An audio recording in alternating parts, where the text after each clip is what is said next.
Good morning, good afternoon, good evening, wherever you are watching in the world. Sean Driver, the Red Horde, Brendan in the background, filling in, maybe on screen now because it's still looking to load up. And I hope the audio stuff is getting feedback from my stream that I didn't turn off here. I think everything sounds good to me as far as me listening first up, so I hope everybody else is receiving. If you have audio problems, we've been having a little bit of a sneaky issue with that one, but it looks like it's all addressed. It is after an international break. I don't know about you, Brendan, but if it wasn't for the Canada-Wales game, I don't know how I would have survived that one, because at least it gave me something to fill the calendar with. What's your take for how long it's been here, since we've been here? Yeah, it felt like a long time. And I think I would have been concerned about the momentum, but adding the 3 players that we did, I think, is a great boost. And I was kind of excited. I don't like the idea of adding players almost like midweek and then like how do you incorporate them into the team? Like 1 or 2 practices doesn't seem like enough. I know these guys are professionals and they're used to doing this stuff, but still it seems disjointed. So I was excited that they probably got, 5 practices in together, at least the ones that weren't on international break. And I bet that ends up bearing better results. So I'm kind of happy if we're going to add 3 guys that are soon to be in the starting 11. I'm glad they had time to work with their team a little bit. So did we ever expect that any of them were actually going to start potentially today? I don't know. I mean, they kind of did that with Doyle, right? They threw him in pretty quick. Yeah. And I thought the fact that the other guys weren't thrown in, my first thought was, I thought it was funny because your thumbnail has Brunt in the picture representing the player from Wrexham. And I half thought after looking at the lineup going, if I was Brunt going, wait a minute, everyone else gets the, grace of still owning their spot and proving it at least another week, and I immediately get yanked. That was kind of my first thought. But yeah, I mean, I did notice all the new guys are sitting on the bench. Even Broadhead, who is supposed to be back healthy, is on the bench. And to your point, I think this is how. Yeah, I tried to get an update. This is how on the Parky does injury, and and to see exactly where he was and along, and it may be that he's ready for some limited minutes, but he's not 100%. Rathbone's been out running around on the grass, according to reports. Danny Ward's going to be out 3.5, 4 more months. And who else am I missing then on our injury list? Kakache, I saw a tweet from Rob Ryan Red that said it was due to injury. I didn't know that and I don't know if that's a continuing injury. I know that he didn't go on the international break to go and play with New Zealand. He did draw in, so maybe I don't know if that's a continuing issue or a new issue. But it's nice to see some of these names being plugged back in. Thomason is the other one who is apparently close. Everybody's close. So we'll see how this all transpires and boils down. But I guess the good news is we're going to see some familiar faces for those that feel the desire and the need. It's interesting. I was tempted to make all the videos I want to make, but never get an opportunity to make. There's a bit of a risk with the spend, and I'm curious to talk to you about this one and have it come up in the chat. But there were more internationals than locals, but certainly some locals who tweeted that they're having a tough time getting motivated to support this team because of the substantial changeover, that it doesn't feel like locals are saying that. A couple, and I've taken some screenshots from it. And let's be honest, you're on any single issue that you're ever going to find, you're going to find people who take that view. I wouldn't say it certainly is in the minority. Even the internationals, it's the minority. But to me, I went, the big spend and the expectation that there's going to be a 50 million quid turnover that we can see from last year, the possibility that it grows again this year. Is there a risk that if you did too much looking to get yourself set and didn't just maintain to look for some consolidation and the slow drip of a turnover, do you chase people away who have fallen in love with certain personalities? It's something that I didn't really think about until I started to see as many tweets as I did.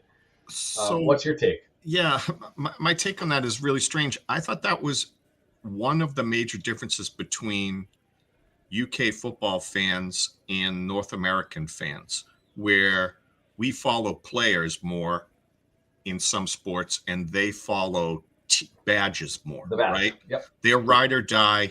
Wrexham guy leaves the club and you get a few people cheering him, but most of the time you get people yelling at him because he is no longer with the club, right? So they're all about the club. I didn't think the majority of them cared who was wearing the shirt as much as, you know, after they've left, they kind of turn, if they played well for the team, they seem to be happy about the guy and stuff like that. But otherwise, they seem very team and not player. Whereas I would expect the North American fans who were largely hooked on Wrexham because of the stories, because they made players and all the people connected to the club forward in front in the documentary, not the actual games and stuff. That drew Americans and North Americans in, and that's why they love it. I thought they would be the ones most upset with this, not, you know, people from Wales and England. But I guess I'm wrong. Yeah, and even with the U.S. And it's interesting to me with the U.S. because up in Canada we have junior hockey. You get those guys for 2-3 years. Down in the U.S. you've got your college football. They're there for 4 years. A little bit different because the students are also there for the same amount of time, the 4 or 5 years. But I would have expected that we were still okay with, hey, we're changing things over for the improvement. If you were to take some of my teams and completely replace their personnel, I would be really, really happy. And maybe that's indicative of the teams I support. Yeah. But you load them up, and I don't think it scares me away. Yes, there would be some sadness in players that leave and some questions probably about the moves that were made and all that, and that's part and parcel with it, but I was surprised. Do you think there is a risk or a jeopardy that there could be a harm to the brand? Because that's where I've been spinning on. Definitely. Yeah, I think it's nice that there's plenty of those players still at least on the bench, right? Like, you starters are one thing, but some of those guys, some of the players that we're attached to do come into the game. There's a lot of subs in the championship, right? Like, you bring a lot of people in, so you still feel attached to those players. So it could be worse, but yeah, I think there's a fear of it.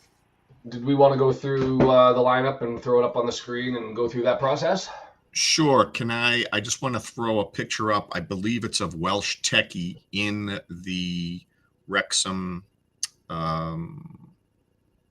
shop with Ryan Reynolds. I'm just throwing that up on the screen first. I haven't seen that yet. Hold on. Let me get to my YouTube. I want to see this picture before. The man, the myth, the legend. I did want to connect with him. Amazing. I did want to connect with him to talk about the Craig Bellamy stuff. If there's anybody from Wales that went down to the Swansea game, I don't know if you saw, Brendan. I don't know how much you followed the Canada-Wales game. Bellamy was angry the day after and suggested that the way that Canada celebrated after the match was improper, and he was to the point that he said, "I want them at a World Cup." And I went, wow. And I didn't see it. So I went back and tried to watch it, still didn't see it. And so I'm curious. I think it was because the coaches were shaking hands before the final whistle blew, and it really set him off. Yeah, they seem to be talking about that. I didn't see anything on the field as the players were congratulating each other. I did not see anything, to your point there. They had the cameras zoomed in, so you really couldn't see the whole field and see if there was something going on, to your point. Yeah. I have the lineup up for you. Okay, I will bounce over to the lineup, and I'm with you, Dave, as far as the time machine. I'd stay right here if you had to have your pick, but it was interesting to me. I'm curious to see whether there is a little bit of a hit, and I mean, we're not going to know for another year and a half whether that happened, and I probably won't recognize it because I expect the numbers to go up the way that they will from the additional money from the championship as well as continued growth. So that, which is scary, 50 million and then expected to rise. Like, we've gone from 3 million turnover up to 50 million turnover is nuts, and to expect that to grow. So the lineup's up there. Danny Ward, out for the 4 months, and so Ogonquo's on the bench with Burton backing him up. The back line, Clueworth are going to hold on to the position on the right side. Cody and Doyle, we've got Hyam and Shafe sitting in the back as substitutes that can come on.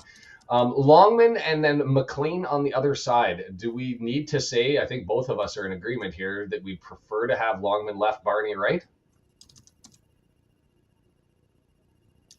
Yes. I don't know. Yeah. Yes. Okay.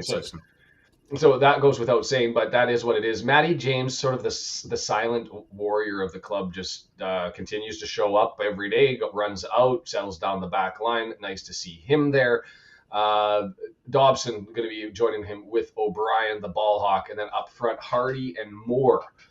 I don't have any complaints, really, other than maybe Barney not sneaking in on the right-hand side. It's gorgeous to see Ashfield sitting there. Broadhead, nice to have back. Kabore played for Burkina Faso in their 0-0 draw of Egypt. Looks like they're lining themselves up for a World Cup berth. Did you watch that game at all, or any portion of it?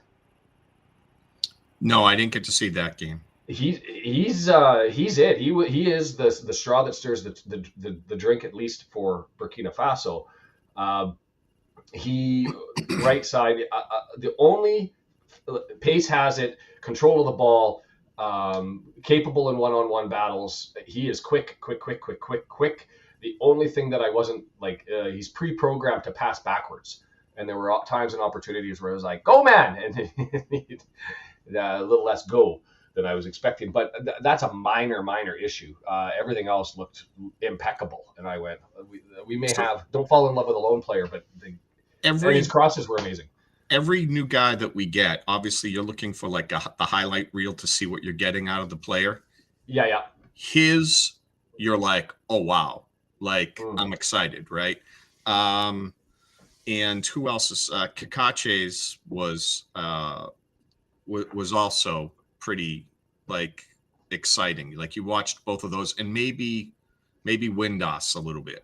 But other than that, most of the other times you're like, okay, he's a footballer. Like I'm not wowed based on the highlights. But those three kind of stood out to me when I was watching them. So I know what you're talking about. I can imagine that he's doing what he does in his highlight reels, right? I think he's going to be an exciting piece down that right-hand side and should be a ton of fun. The Kakache thing, still not 100% sold on that one. But and I don't know what's up with the injury, but that's not to consider that as part of still not sure what's up with Kakache. If there was a spot on our roster where, as far as depth goes and as far as the front end goes, it's that left wing back position that I'm a little still unsure. Still don't know what George Thomason offers to the club, but we'll play that out in time and see what that role is for him. Looking at QPR.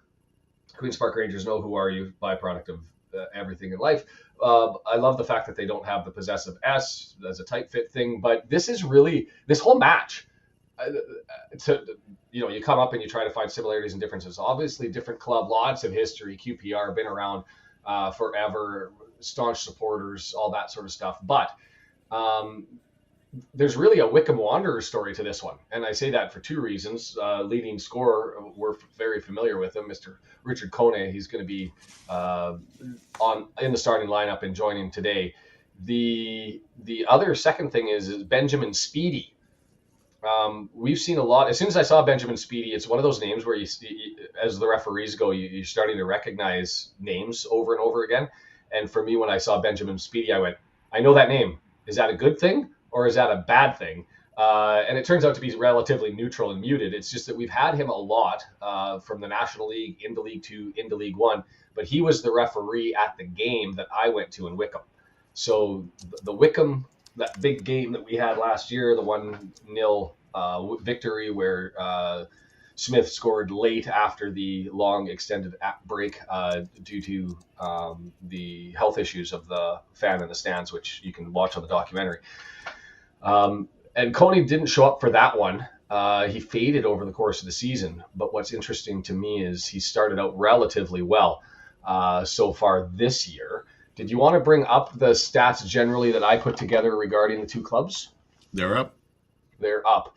Um, an interesting one to put together for me for this one, because usually you can identify what a team is by looking, like the reason I do this, and I get that it's early in the season, is because I want to try and find out the identity of who these guys are. Are they long ball assassins? Are they gonna ball hawk and build up? Are they Notts County? Are they gonna blast it through the middle? And QPR doesn't really have an identity. I guess if they do, I think what the stats show me is this is a team that's willing to plop the ball, but they don't necessarily go through the wings. They'll thump it up, but try to go through the middle and do their thing there. So just to grab it, the goals for, goals against. Look, these guys got blasted by Coventry away. They've really struggled on the road. They've lost to Watford. They've lost to Coventry. They had a draw in their first game, and then they've won at home. So whether it's Jekyll, whether it's Hyde, whether it's just too early in the season, the sample size isn't big enough.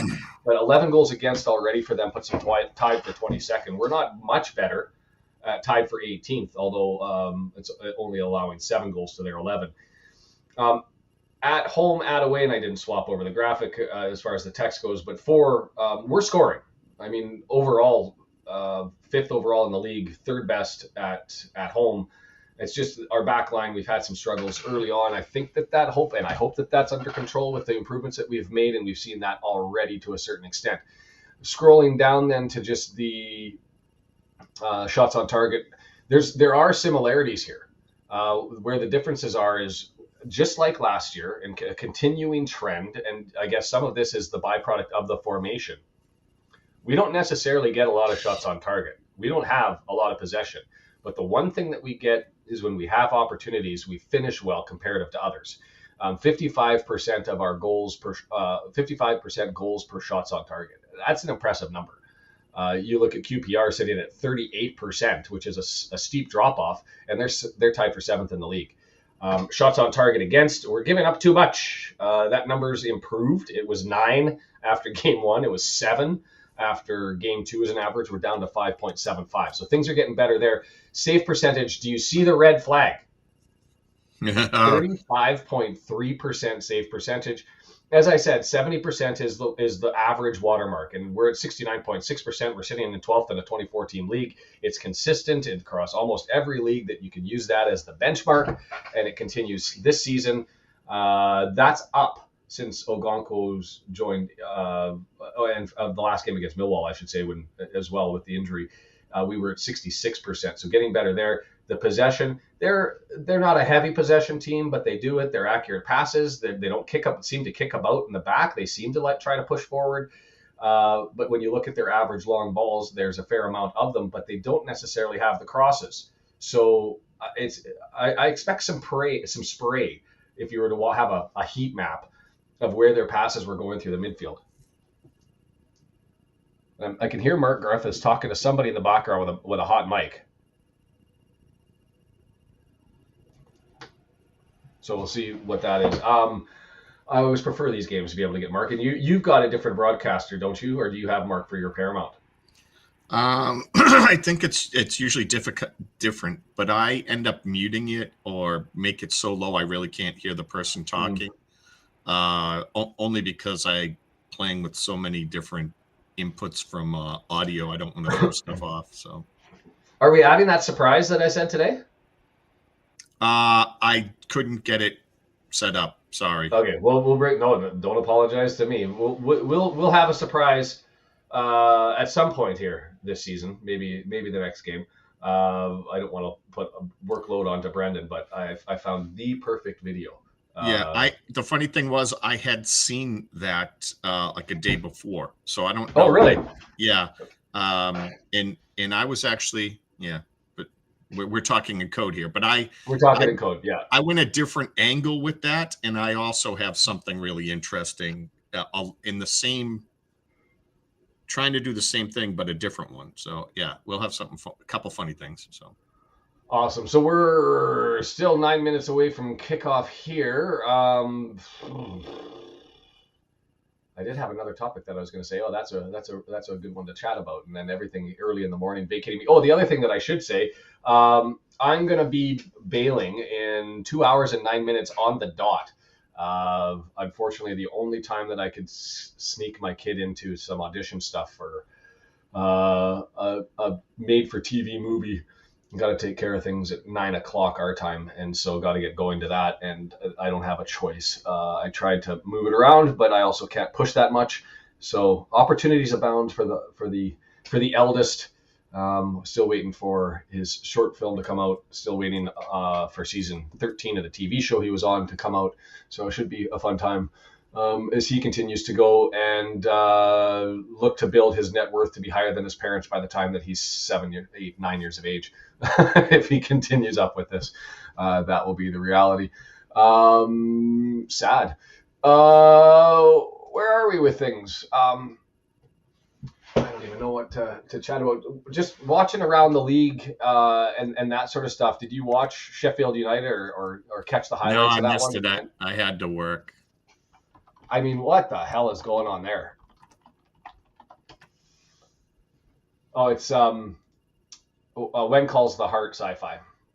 It's if you watch Hallmark or Lifetime, he's just he'll just be a featured extra on that one. He didn't get the big one, but he's all building up and doing his thing. So they got absolutely blasted by Ipswich, and Ipswich expected to be a solid team at the start of the year, and I wouldn't say they've come out like gangbusters. That was their first win of the season, so you take them back. They were sitting at 3 points before yesterday, and lots of questions for both teams. But Sheffield United, 1 goal for, 12 goals against, and this from a squad that had fans that said that they were going to be comfortable driving Kiefer Moore to Wrexham so that they could get rid of him. Yeah. I can't put my finger on what the hell is happening there. Well, I don't like the fact that we're not playing them while they look like crap. Because we get them a Boxing Day. They'll figure the whole thing out and they'll take it out on us, Yeah, we'll have them by Boxing Day. I mean, I guess at least it's right before the window and all that sort of stuff. So, did they lose their goaltender, Hugh? And I never caught that, and so now I'm curious. And that's a good shout because 36% save percentage makes you wonder what the hell is that about. But let me just go back. So their starting keeper today is Nardi. Great name. And Nardi. The other thing that I noticed about, and I'll come back to this, Paul Nardi, he's had 1 appearance, I guess, for them. So, yeah, with a defense that's already struggling, swapping in your keeper, I mean, could be catastrophic or could be extremely helpful, right? Like if he's hot, but yeah, and QPR, they didn't have massive changeover, like a turnover. It's not like this is, we're just not adjusting to things. They signed a whole bunch of new contracts, and they released a fair amount of guys. But as far as the in and outs, they brought in Charlie Kelman from Charlton. They brought in Tala from, I believe that flag is Kosovo. It is Kosovo. And they loaned in somebody from Sheffield United. That's not a big changeover from what they've had. And the other thing that was interesting, is how diverse their squad is.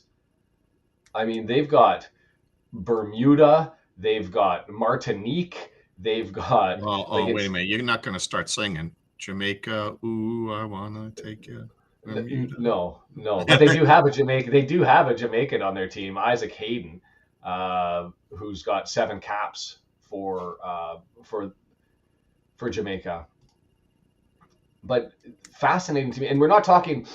I mean, yes, they've got their Scots and the English, and a couple of Brazilians, but there's also a lot of countries that you'd think not necessarily the largest footballing nation ever, Kosovo being one of them, the Bermuda. They've got somebody from Northern Ireland, which, footballing nation, but smaller when it comes to international status. They're all over the place, and it's not just one continent. Algeria, they've pulled tons and tons of players from all over the world. So a diverse squad from QPR. And 4 minutes away, Mr. Griffiths doing his thing. Round of applause as the players are making their way out on the pitch. I just feel blessed to be able to sit on screen and blab about and chat with Brennan and with you guys as we soak this up. and I miss it. I go through withdrawal symptoms when we don't get an opportunity to, and so it's nice to get them back. It looks really blustery. They've got an elderly, and I don't want to identify gender. The Welsh flag seemed to be really whipping through. You look at the trees in the background, and they look to be going a little while they're swirling. The one straight behind the Yale stand going left to right, behind the tech end they're going right to left. So I'm not even going to predict what the wind's doing there. They got interesting that they put the player entrance right next to where the away fans are. Yeah, you didn't. I didn't recall you making a prediction here. Do you want to do that just before it kicks off?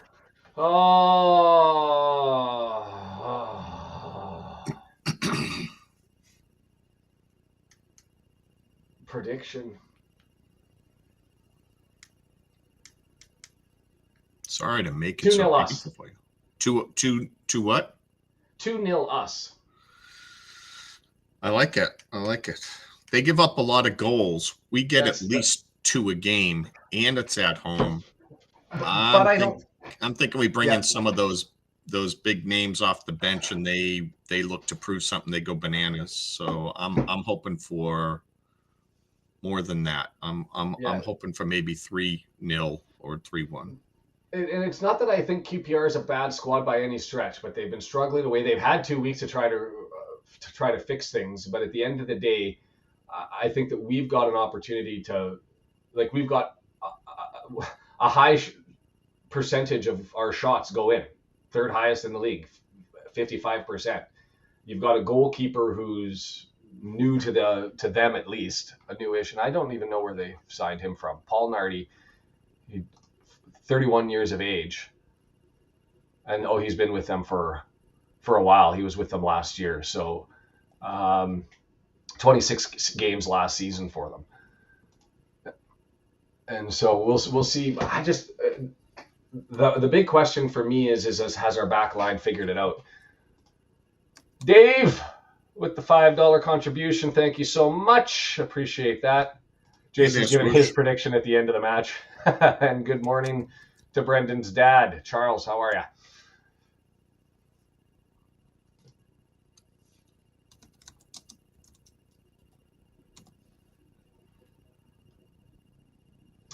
you? I love Josh and what he does. I love Matt, and I love what most of the content creators that have been really, really good.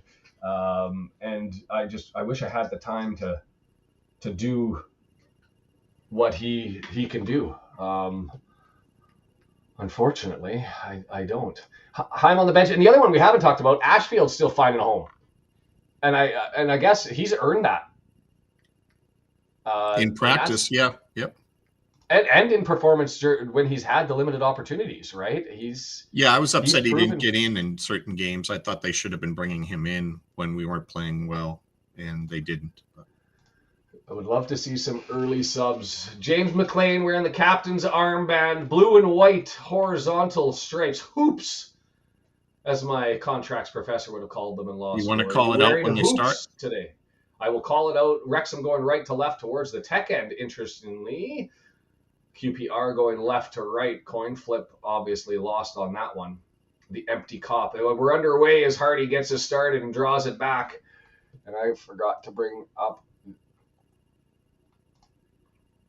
I'm not ready. Yeah. By the way, I don't know if anyone else is. I'm struggling with Paramount, so I do not see the game at the moment. It keeps. Okay, well, let us know if there's a problem. An early opportunity, right hand side into the box, right footer, no, crossed over, and it's kicked out. Didn't get it all the way out, and there's a flip into this dangerous and bouncing around in the box, and finally get a clearance. And God damn it, these QPR jerseys! Why do you put a solid red on blue and white hoops that I can't tell who the bleep everybody is?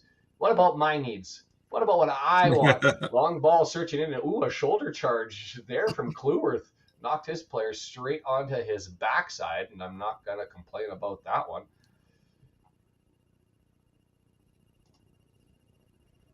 Mia sounds like she's come down with a cold or something. Coney up front. It's Burrell, who's actually on their right side. And Saito took the the shot to the arm, and it was Burrell who had the opportunities, but he was played off the ball exceptionally well twice by Doyle. Cody with it, Cluworth, build it up, and since you'll have to let me know, and I didn't look at the chat, are other Paramount folks having problems with the broadcast? Let me know. Good morning, Denise. Nice to see you again, my friend. Like button down below. Feel free to pump that as QPR looks to build up through the back. Looking for numbers. Done. Had it. Lost it. McLean now with it. Looking for space. Lots of jerseys around him. Able to advance it up. O'Brien waiting, looking for support. Doesn't go with McLean instead. Draws it back. Doyle. Middle of the pitch. Matty James switches on over to Cluworth, and we'll see what builds up from here. Longman. He's got Dobson. Oh, nice little ball over up to Longman. Can he get there first? Cross, but it bangs off a body, and it's just going to get thumped out and cleared by Mbengwe.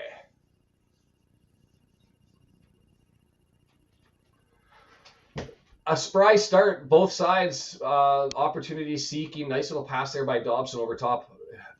We'll get into this. Very smooth on Paramount here in Virginia. It's you, Brendan. It's you. It's not us. It's not me. It's you. User error. Doyle through the middle. O'Brien searching up through the middle of the pitch. Pushed in the back is Kiefer Moore, and we're going to get a free kick there from Benjamin Speedy as Morrison goes through his back.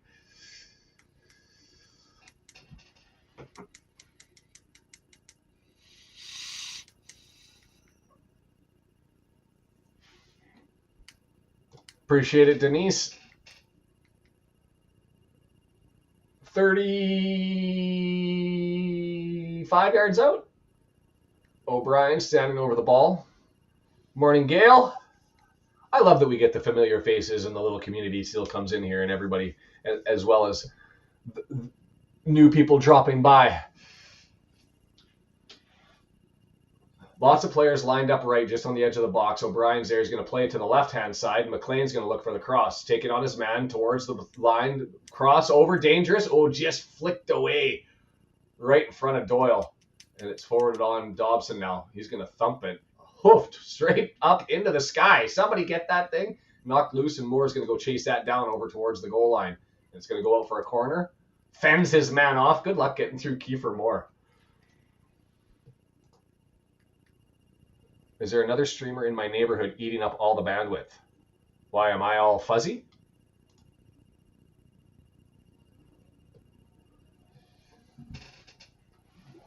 Brendan has to be my quarterback and telling me whether it's all coming through clear. Looks fine from here. I hope I'm not having a hard time sending all this out. O'Brien looking for the cross into the box. Dangerous back post. Ooh, punched away. It's right there. McLean into the ground and misses to the right-hand side. Opportunities abound. Dave, we were talking about that, and I'm tempted. Maybe we'll let everybody know if that's a goal that we want to do. What I was thinking was we'll create a little drive and a little donation thing. Maybe take it offline so that YouTube doesn't take their 15%, and see if we can get our 750 quid and buy a sign at the Rock. I'm down to give it a shot. And if it doesn't hit 750, we'll just hold on to the funds and find another thing, whether that's a jersey sponsorship or something else. I'd be down to look at that. I don't recall those boards being at the cop end, do you? I don't know if you have them on your screen anymore. Two signs facing the screen on the right-hand side, facing into the stadium. QPR with control. That would have been a cannon shot, and by cannon, you meant capital C. Oh, no. McLean running, pushed. Well, fortunate there, because I think he was losing his balance anyway, but we'll take the free kick.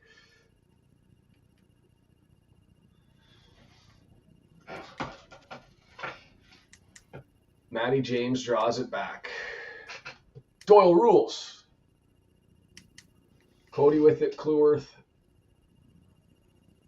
I'm appreciating the fact that there's a little bit more possession here by Wrexham. The passing looks crisp. We look to be on. Signs are tentatively Good. Kiefer Moore coming back to help. Secures the ball to O'Brien in our own half. McLean draws it back as Kiefer goes on a run, but instead we're going to leave it with Doyle. But I'm enjoying the build-up as there's the long flick. Search on for Hardy, who's there, and Mbengwe comes and gets him, and that'll be a goal kick. Oh, no. Mbengwe did get to that one, and they collide, Mbengwe down.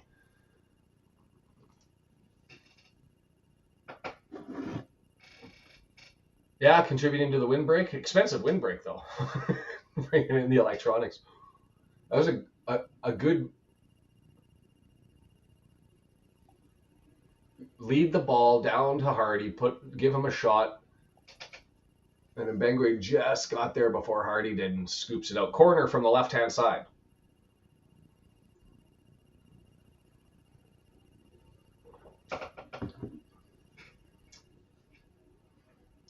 He's struggling.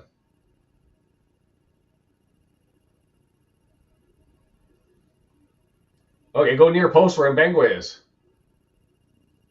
Near post. Everybody to the near post. Nope, instead we go far post. Kiefer Moore back in. Kluworth helps it on. It was there for Kluworth and he couldn't get to it. Out to the right-hand side. But McLean was turning to go and pick it up and it hit his ankle. And here goes the other way with Burrell. QPR, man. Holy! Well done for Matty James to get back in time. And he gets some help from Doyle. And that was a rush that was easily squelched. Yeah, they're big. Well, I'm not going to say massive, but they're, I don't know. I'm trying to compare them to my TV in perspective and all that sort of stuff. What would they be? 280-inch TVs?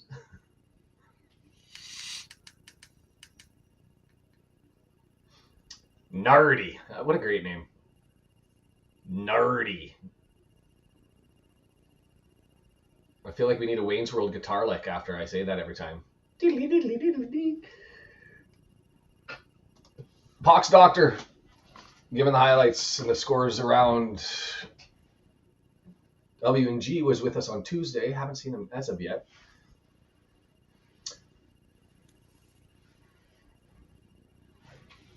Throw in right-hand side. Wrexham looking to clear. Moore flicks it on, can't get it to Hardy. It's coughed up, and that's not Mbengwe. That was somebody else, and it's lost there by QPR, and we'll just get a throw in further down the line. No, my bad. They were...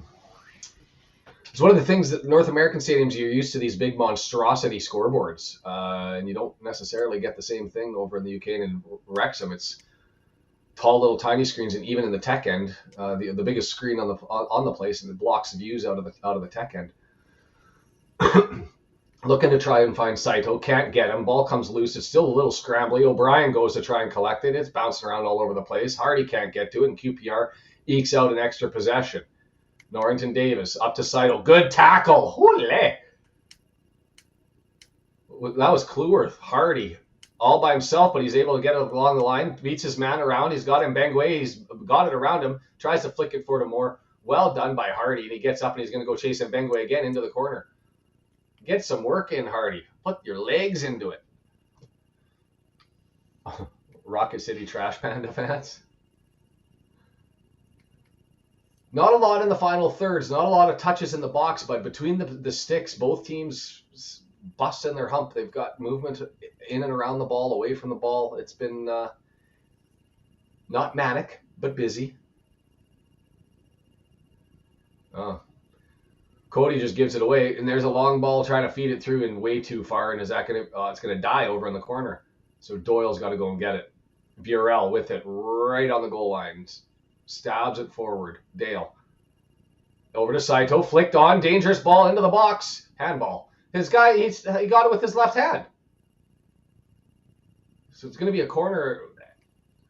Tell me I'm wrong, but as he went to ground, did his hand not touch that? Show this again. He goes to ground there, and his left hand, I'm sure, touched that. Couldn't tell from that camera angle.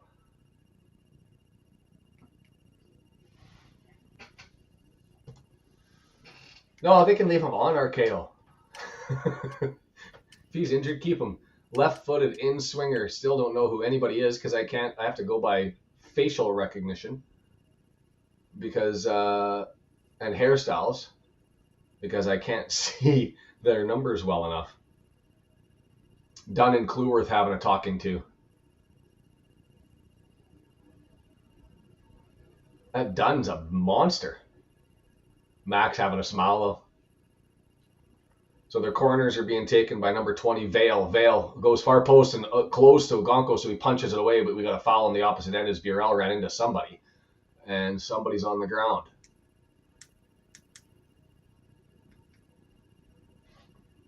Still on the ground. Is that Matty James? Yeah, they just said they think it's Matty James 2 in stadium, so...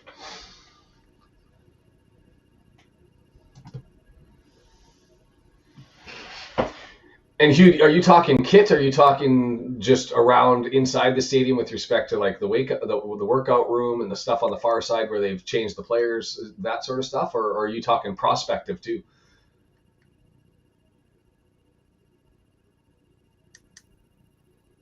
Oh, I see. I thought that was an accidental, intentional. Oh, put it over to O'Brien into the space. Can he draw it forward? It's there for Moore. He leaves it.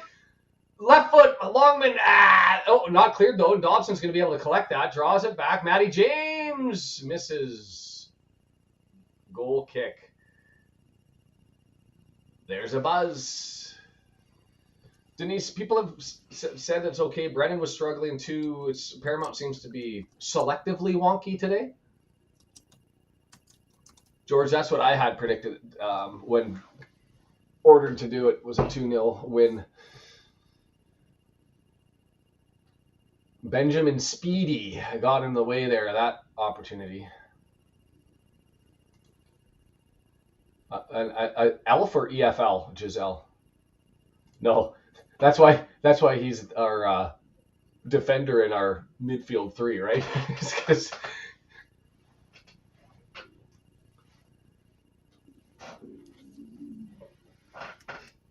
not really there. Ogonkwo thumps it down the middle of the pitch. Kiefer Moore heads it back to O'Brien, who gets it to Dobson. All in the air from O'Brien to Dobson to James, who swings it out to Longman, who keeps it in and gets it back to Clueworth, knowing he has no other option. So we build again.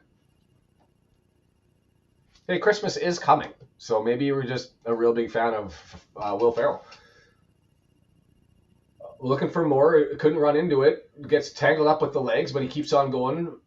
Knocked out, and we'll get a corner. Let's go, lads. Near post. Prey on Mbengwe. RKO's usually the bad luck getting the stream to work.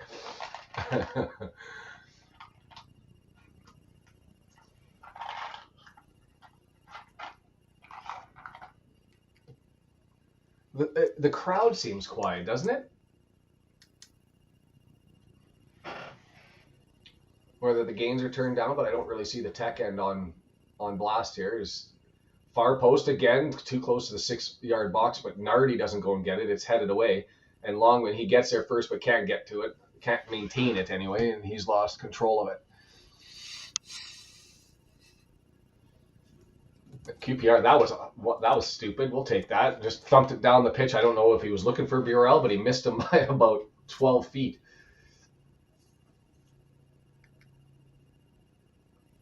BRL, Coney, Saito, still trying to learn all the names here as we go through it. Who's that guy? Looking for more, not enough on that pass, and it's just interrupted.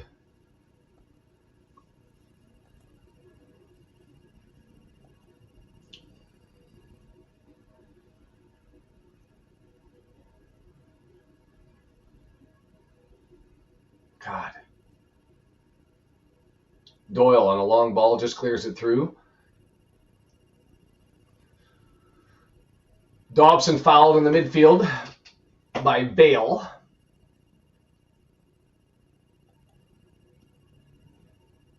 Clattered into.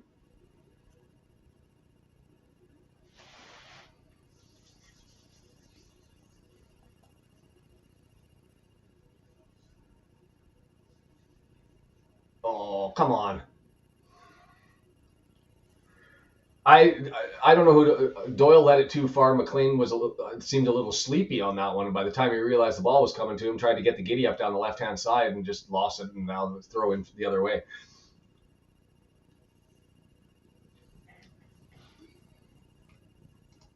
Yeah, I put that one more on McLean. I think he was just sleeping a little bit, but Doyle. Who's responsible for receipt of the pass? The deliverer or the receiver? Block there, turnover. Well done by Kiefer Moore, just getting in the way, and then O'Brien gives it away. Bugger.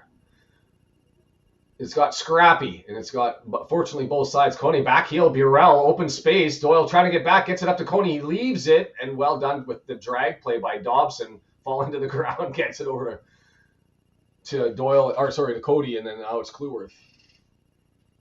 And then a giveaway again. That's 3 times in a row now that we've had mix-ups. That was on Longman, we've had O'Brien, and we've had McLean, all sleepy, and we've given possession away in the midfield 3 times in a row, and here they come. The good news is you're getting tackles like that, which are at least disrupting things. O'Brien knocks it away, and now we're on a run. 3-on-2, gets it up to Kiefer Moore. Numbers are back as that back pass in his legs, so Kiefer finds Longman over on the right-hand side. Outside, 18 yards, taking on his man, edge of the area. Chip shot. Kiefer Moore tries to get to the header. Got it, but it's going to be cleared by Mbengwe, who looks like he's changed his position. He is from the right-hand side into the center-back position. Maybe that was just for that post, and I missed it. McLean. No, a nice little dance around it, but he can't maintain possession. O'Brien, ball hawk, goes over, gets it. Now he's lost possession. Is done, takes it from him and finds Burrell. The pace is on, and Matty James already at full stretch. Anytime you're coming back with Burrell, you're going to have to just put the pedal down, mash it, and go, because everything down this right side is coming quick.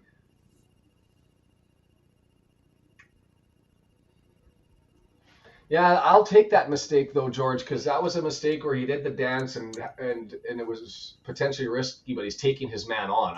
It's the unenforced errors. That was sort of well defended as well, and had he made it, we would have been in great territory with him with lots of space wide open. So I'll take that gamble just for the potential gains that could have been there. Long ball forwarded down. Like, I swear your number is 6, but it's 3. Done. Ooh, McLean just got danced there. There's a mistake. And Mogonkwo! Whew, and then a clearance. Saito stopped there. It's over. McLean got danced, and now now he's screaming at the lino. That didn't look good.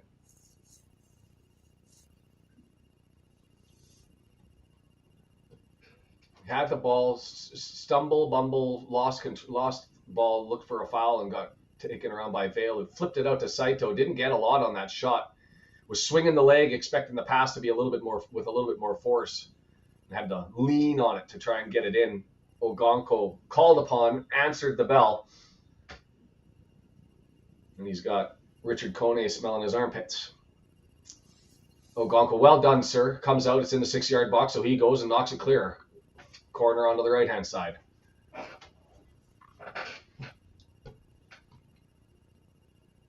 Well, at least they got one Welsh squad hue, I guess.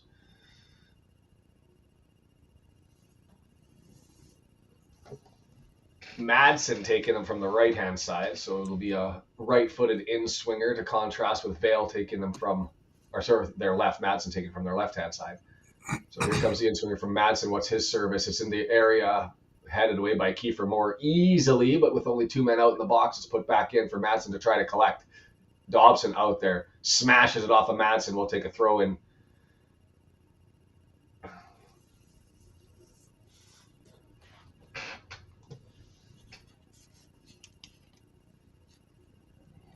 Yeah, that's a good read, RKO.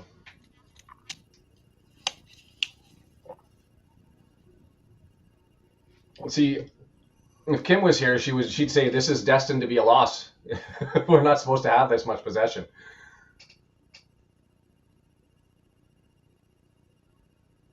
Throw in halfway line. Referee says no. Throw it in over here. So Longman advances it down to Cleworth. Cody, Cleworth. How do we look? A 7. Is that a good number?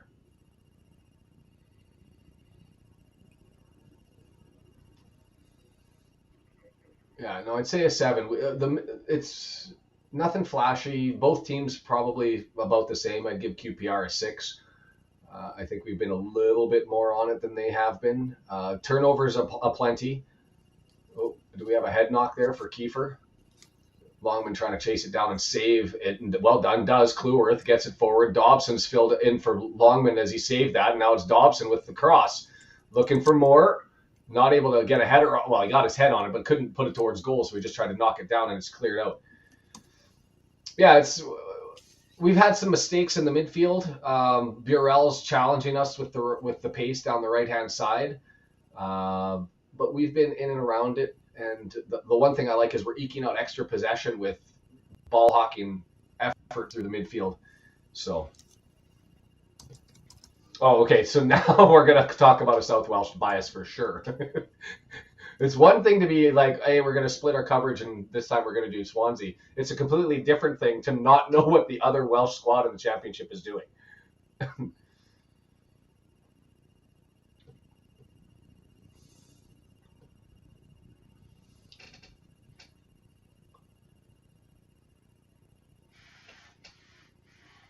Morrison, done. The center backs. Back pass, and it's bad, and Kiefer Moore, can he outrace? No. Kiefer Moore chasing down Morrison, and didn't. Nardi was like, do I come out? Can't go out. 37 quid a ticket. I did the math so in Canada, maybe I'll tell this story after the ball comes out. I'll revert back as Burrell has that one again. He seems to me to be the most dangerous of the threat as he ekes out an extra possession to put it down the line and QPR down the right side. And the horrible pass, but Burrell still finds a way to get to it. Into Vale. Vale crossover, and it's just knocked out. So we'll set up for a corner. I did the math on what it costs for me to I had to buy the iFollow subscription. I had to pay $299 Canadian for DAZN so that I could pick up the televised games and the EFL Cup games, and I'm going to have to pay $49.99 a month Canadian for Sportsnet so I can watch the FA Cup. So all told, I'm in for $541 minimum, and I have to pay an extra $50 for every win that Wrexham has in the FA Cup. Could get season tickets. Free. I could get season tickets. Vale taking this one. Patagonia Reds here. Welcome. Referee waiting for everybody to stop pushing in the middle of the pitch. And here it comes, the delivery close. They're putting everything into that 6-yard box. And so far, bouncing around. That's horrible. Offside. I don't think he was offside. I actually don't think I want to see that replay again. I'm curious because I think we had one player back towards the goal. Let it bounce. Oh no. Whoa! He was way offsides before he touched it. Oh, he was way offside. Yeah, no, he was way offside and put himself onside after the ball was contacted. I just saw Dobson over on the right-hand side close too, but that was a byproduct of how slow it took to get through. Here they come again, though. Burrell, oh man, nice pass. Burrell passes it over. Saito in the middle. QPR's turning the screws a little bit here. Saito looking right-footed, takes it. Somebody step in front of him. Ogonkwo! Corner, right-hand side.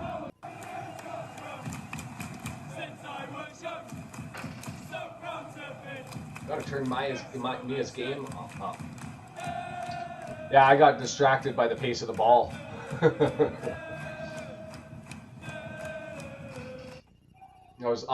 When he made contact, I saw Dobson over on his left-hand side. It looked lackadaisical, and I wasn't sure that he'd retreated all the way.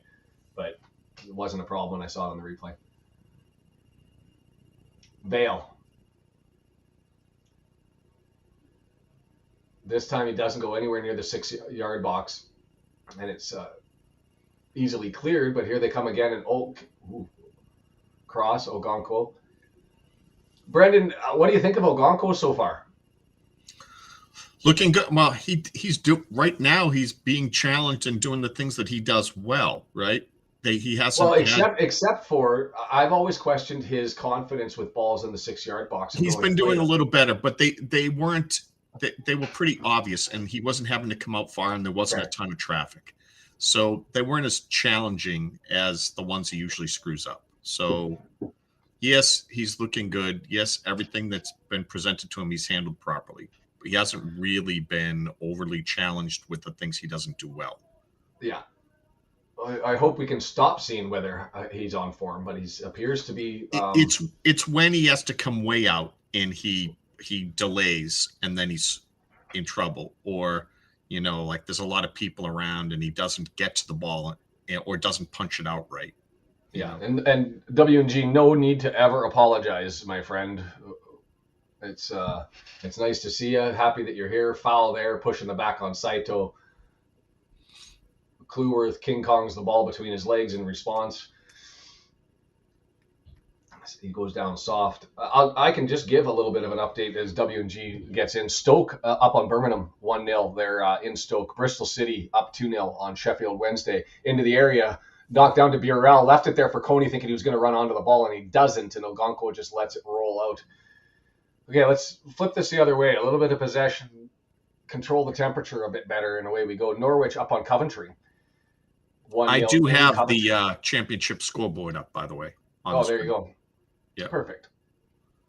You can keep reading it. I'm just letting you know it is.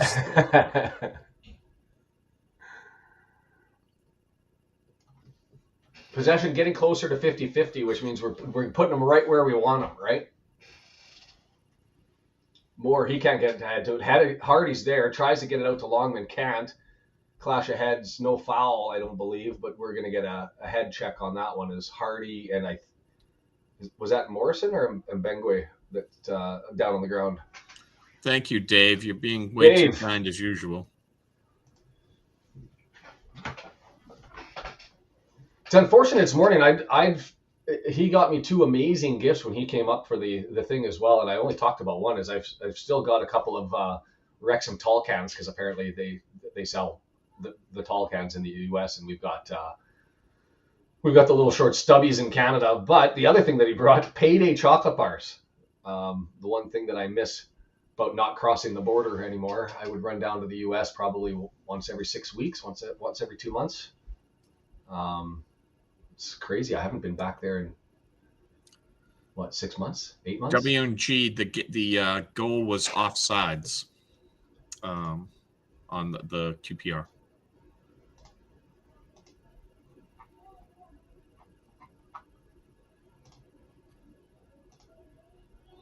Yeah, it was QPR scored it. It was off of a corner, eked out through the middle, didn't have a really good clear, and then it was chipped up over top, and the defenders were 8 yards away from goal, and their center back, Morrison, was, 6 yards away? Can I get a refund on buying Bryn's membership?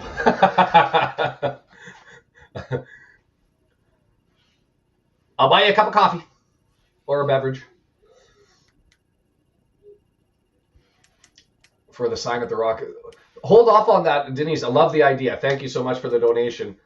Because YouTube scales back 30% of the funds, if we're going to set a target for the 750, I'll set up a little something. Buy me a cup of coffee or something like that where the return is more full. And then for people who want to pitch in on it, but I'll earmark that. And we'll look to get a sign at the Rock.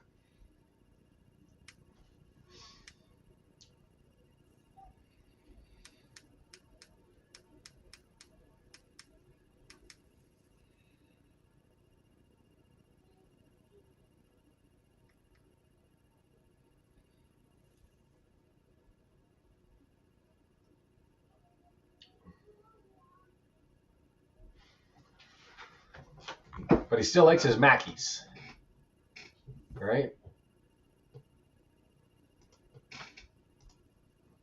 Please say hello to my friend Dario Roberts from the Patagonia Reds Commission.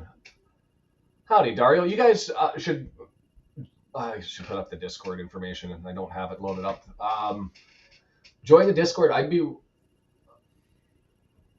interested in talking to you lads for on a couple of different fronts. Sandy and I still working on secrets, which should hopefully wheels in motion this week a little bit. Nice. Doyle all the way through to trying to get the pass to Harding. I don't know if that hit a leg or he didn't get his left foot on that enough to get it out to Hardy, but a good run through the middle of the pitch. Stretching the legs a little bit. QPR with it now. Through the middle of the pitch to Saito. Up to Burrell. Burrell dangerous all the way through. He's going to have an opportunity. Chips it back. And good coverage. Doyle coming back. Cody there. Cody fills in for Doyle, who is up. Doyle comes back and fills in for Cody. Between the two of them, Burrell not able to get it done. Lots of pace, but his passing, I think if he was a little bit more direct, it's almost like he's afraid to take a shot. Like he had all that space. Does he not have a boot? Because I'd be putting my right foot through that. And there's been 2 or 3 times where he's elected to pass instead of taking an obvious shot. Somebody don't talk to him at the half. Well, and to be fair, I think, George, it's Burrell who's gotten past us. And that's on McLean, who's got to maybe start coming back and helping out defensively as well. Throw into the box, chested down. Saito there, maintains control. Kone sneaking around, 10 yards out. Takes a stab, loose. Still loose, bounce around, is in.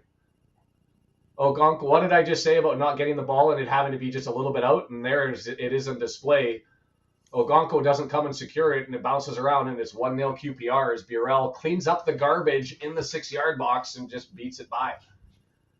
Too much not clear ball, too much just letting them handle it inside the box. Not a pretty one, but it goes in.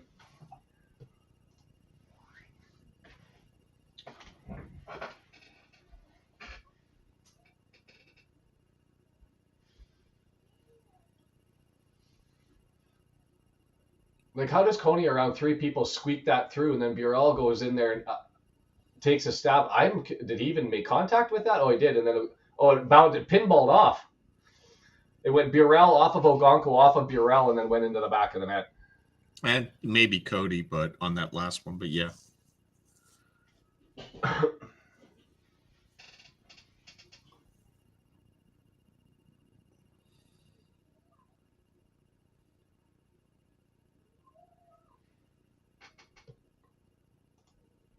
I don't know what that sign is.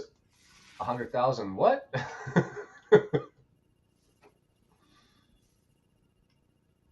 The way you jinxed that. Yeah, I did. That's like $2. Perfect.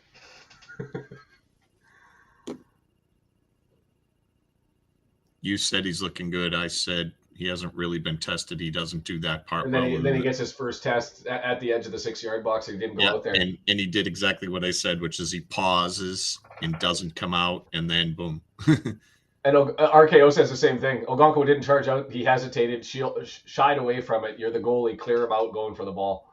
Yep. And yeah, that's what he doesn't do. He thinks about it, and then it's too late, and then it's a goal. So I did not. I'm going to have to write that down and have a listen to it. Yo!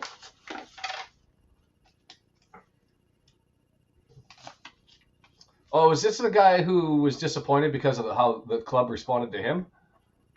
3-on-3. Coney loses it, bounces around. We're able to nick it. Matty James draws it back.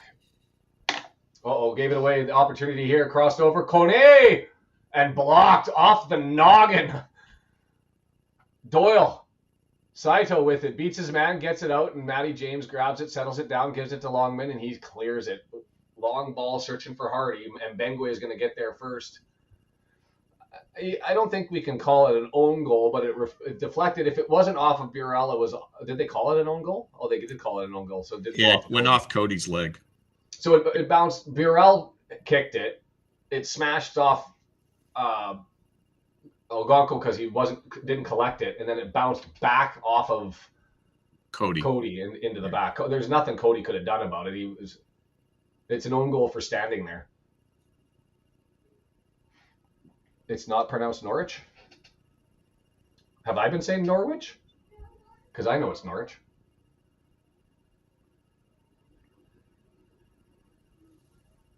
Yeah, fix me as Mike. Ew. Be better if it was sandwich. Yes. Yes. Well, I guess the good news, Pox Doctor, is we haven't gone down. We were 19th going in. Okay, let's do a thing. Longman with possession. Long stretch out. Not out of this one by any stretch. We've been sniffing around. I'm not confident in their keeper, but we just really had no tests. Both teams were looking pretty anemic, good in the midfield, but anemic up front, and then it sort of tilted there for an extended period of time, probably about 10 minutes, and now we'll see what we're able to do. McLean. He hasn't looked good today, McLean. Cody. O'Brien comes in support, grabs it back to Doyle. Doyle, Cody searching, long ball looking up. That's a great ball! Oh, he missed it! Son of a Hardy with it, had the keeper coming out and goes left, and he misses it on the far post. Great ball forward, though, by Cody, jumping, Jesus, and Hardy was right there. I was all full of confidence on the long ball forward. Doesn't work out. I wouldn't say never, but he's been struggling. Oh, bugger me. Was the keeper there? I don't think he was. I think if he had that placed right or went up over top, had a chance. I can say that from the comfort of my seat playing FIFA, that I would have chipped it. Not watching the game there with Ma and QPR with the ball now. Saito in the middle of the pitch. O'Brien knocks it free, but it kicks it right over.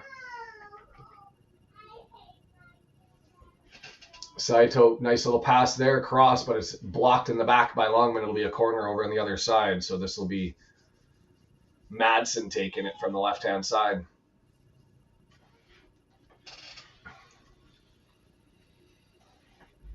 Come on, guys.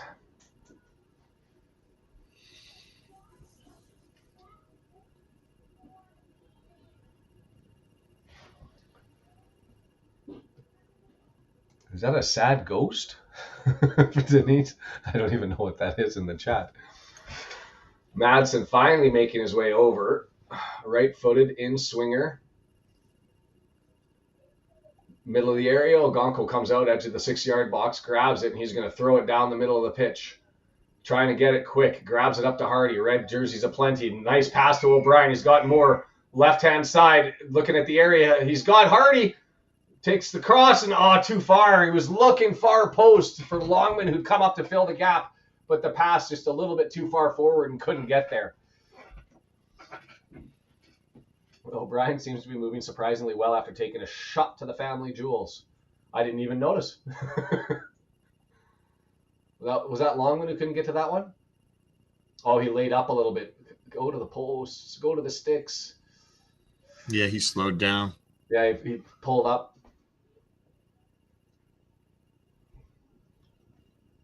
There's enough to still think that, this isn't one of those games that we've watched where we're like, we're done. And then they find something. Is that her new nickname? Odd Emojis Denise. Doyle getting in there, despite the leg and boot coming up from Kone and knocking that one away. QPR. Morrison over to Mbengwe. Middle of the pitch. He seems to be running now fine on his right foot. Dunn scoops it forward up to Vale. Doyle out defending him into the box. Leaves it to Burrell. Shot and Jesus. Did that deflect to go out? No. Doesn't look like it. Just Straight out. He just missed hooked it. the hell. That's what I was saying earlier is he just doesn't have the boot. If it was on target, it was a goal. Maybe he had to get it around Cody, who'd come over there and was standing right in front of him. Well, that was a poor clearance.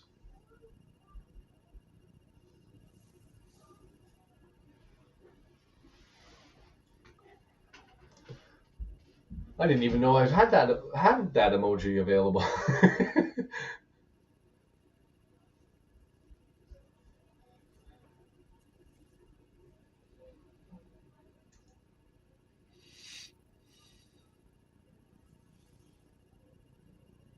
Something's going on in the stands as if everybody was looking away from. Oh, maybe they're just looking down the line.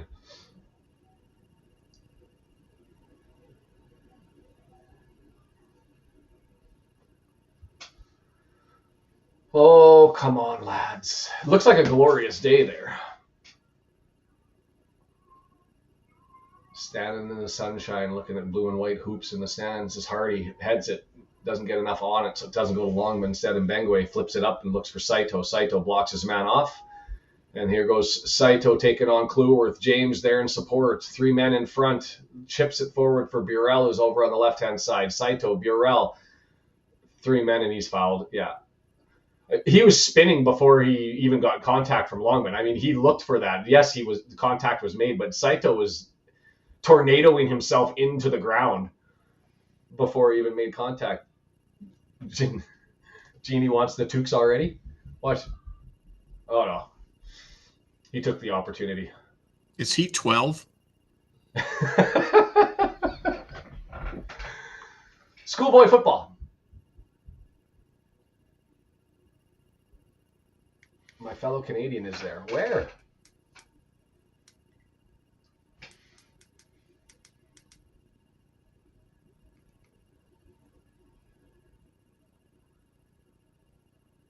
Foot. 10 yards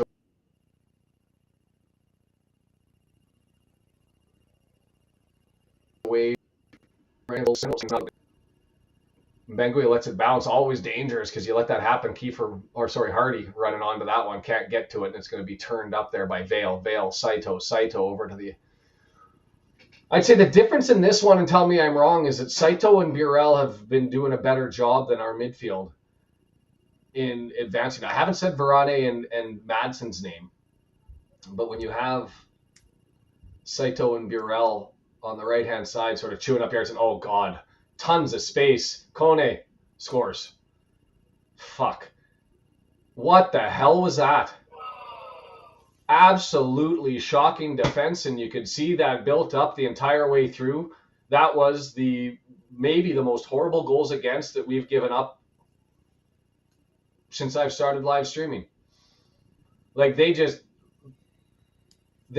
destroyed our midfield and our back line in the build up to that one, and nobody was around. Mad scramble, leave it to Kone, and nothing Ogonko can do on that one. Has all day to line it up, pump it through. Embarrassing that one. Opened up like a can of soup. There are a whole bunch of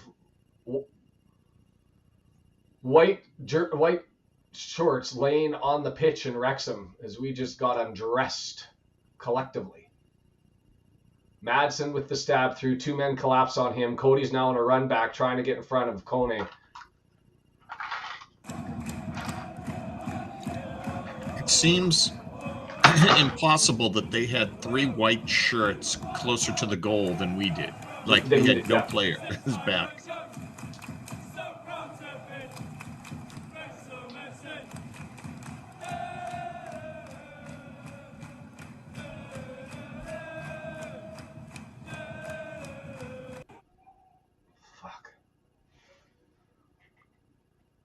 I wouldn't go that far as saying that we miss O'Connell and that Cody's not better, but the problem is there's just too many lost possessions and not enough stop in the midfield, and so they just continue to come at us as now Burrell's going to beat.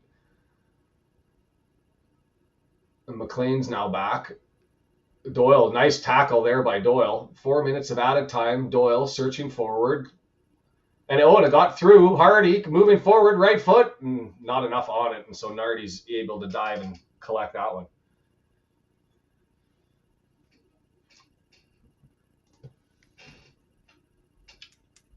"20 yards out, right foot, and just doesn't get on it, skips on the ground."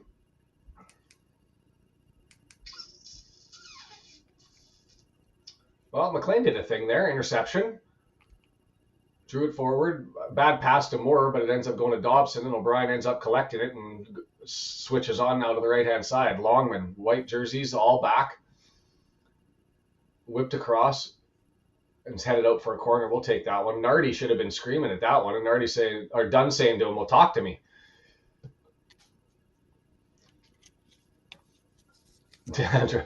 No, I don't think you're the jinx anymore. It's just early on we were intercepting ball and stealing possession, and about the 18-minute mark that sort of went away, and without that we've been just under an onslaught a bit. Far post, James Holy, lots of muscle in that one, and it's easily headed and cleared away as Burrell goes and chases that down. It's knocked down. O'Brien's got it. Lots of red jerseys still in the box. Dobson, he's going to get it out to Longman on the switch and let Longman serve it. Does that. Longman down. Lots of red jerseys because the corner's still all up there. End of the half looking. Cross on Cluworth. Couldn't get to it, and it's now cleared out, and it's going to be playable. McLean can't get the first touch on it. He's maintained control. Gets it back to Dobson, and away we go again. Thanks, Jeannie. Very much appreciated.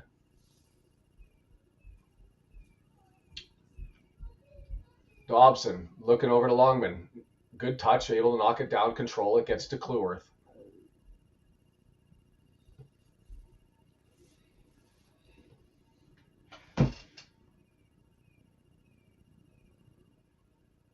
Hardy heads it forward. Dobson not able to get it. McLean trying to sneak in, elbows up.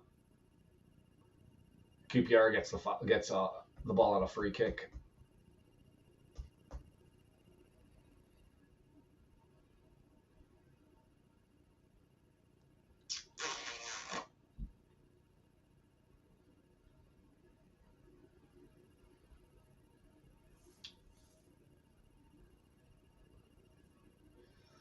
Halftime subs, something to think about. Got to change something. Harry Ashfield today. Yeah, no, I expect the paint to come off. I was just hoping for more. You have 2 weeks off, you make all the transfer moves, and then you come out and unfortunately our midfield just not good enough. Other than about a 14-minute gap in the first half. Matty James gets us back underway. 30 seconds of the half. We're going to potentially get one last run at goal here. Put one in before the half. Do a thing. Longman, 3 men squeeze in on him, so he gets it back to Cluworth. Dobson. Doyle says, bring it over to me. Cody has it instead. Cody goes back to Dobson. Longman's there. He's going to flip it up to him. Hardy, is he able to get there? He gets body checked off the ball, and it's just going to go for a goal kick. Well defended. There's the whistle. It's halftime.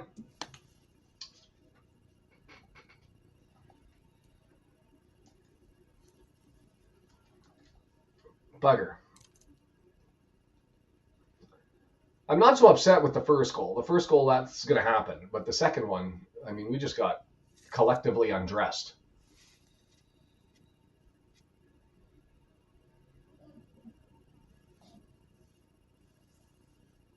I couldn't tell. I couldn't diagnose where we went wrong with that second goal, though. Mark's saying that a QPR player knocked Doyle down and had a talking to, but it doesn't look like a card's coming from it, and I didn't see anything because we're watching QPR cheer off their lads as they go in for the half. Sorry, Brendan, for cutting you off. Go ahead.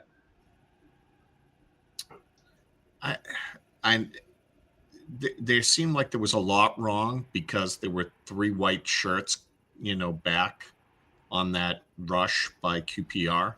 Yeah. And I couldn't figure out what it is. I don't know if everyone started forward because whoever it was that had possession for us looked like they were going to pass it ahead and they screwed up and then everyone got caught going the wrong way. Maybe something like that. I'm still more upset with Okonkwo, not coming out and challenging and grabbing that one that was 6 yards away. Well, Cody lets it go because he's expecting the keeper. The ball floated in. He just had to come forward. He didn't. He let it drop to the ground, and then it looked like Burrell was like, "Oh wow, you're going to let this drop?" And he darts in. They didn't block him off because everyone's thinking Okonkwo is going to just catch this, and he doesn't. and then the goal happens. It's his communication stinks, and he pauses too much on those. He needs to be aggressive, and he isn't. So, a frustrating first half, but we'll see what happens here in the second. Already the call for Parky out from Will Iambo. I don't think it's going to happen for an extended period of time. He will get a long leash. But it's an interesting. The one thing about Parky is you get all of the new toys and you put 3 of them on the bench, and you've had them on the practice pitch for an extra week. So at the end of the day, and I'm looking at the FOTMob stats, and interestingly, O'Brien 6.9, which is probably fair. I think he's been good through the midfield. But Matty, Dobson, maybe whether it's just system. McLean's at 6.5. I don't think is accurate. I think McLean had a piss poor half, to be completely fair. But we've got to get something going in the midfield and a little bit more control, because right now it's the Burrell and Saito show, and that's not good. So who's on the bench for us? So let's talk about potential subs, and you guys can let us know.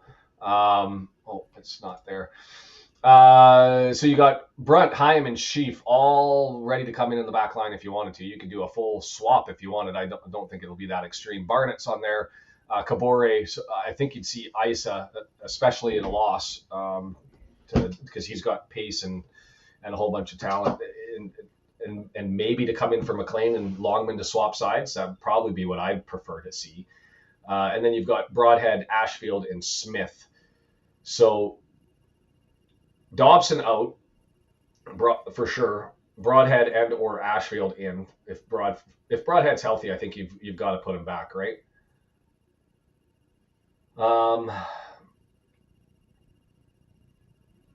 I'd like to see Hyam and Sheaf probably come in, and I think you leave Doyle out there. And unfortunately, I don't think Cleworth's been bad by any stretch of the imagination, but I think you leave Doyle out and you swap Cody and Cleworth.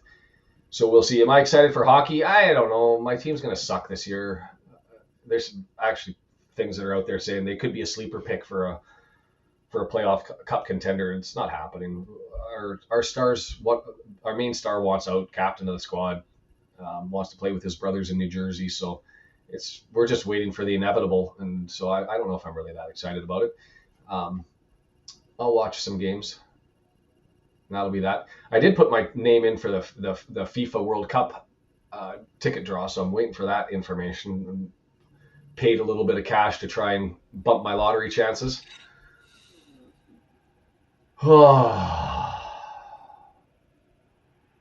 I don't know. What's your thoughts, Brendan? When you look at the roster, we've only got really one person to come up front for Moore or Hardy, and I don't think they've had enough ball to. They've probably got lots of energy left, because I don't think that they've been that active. So I don't think Moore or Hardy are being touched by Smith until the 11th hour. It'll be a 75th minute sub. But do you agree with me that it's Kabore in and Longman switch to the left-hand side? I guess so, yeah, because we have no other choice for McLean. So I guess that makes sense. We definitely need some more speed, someone to make something happen. I just don't know if Matty James is holding up in this game, and if you got to get Sheath in there quickly. I've been struggling with my feed, so I don't know. You were complaining about the midfield a lot, and if that's the case, then I'd be trying to make some changes there. So yeah, I think that's got to be what it is.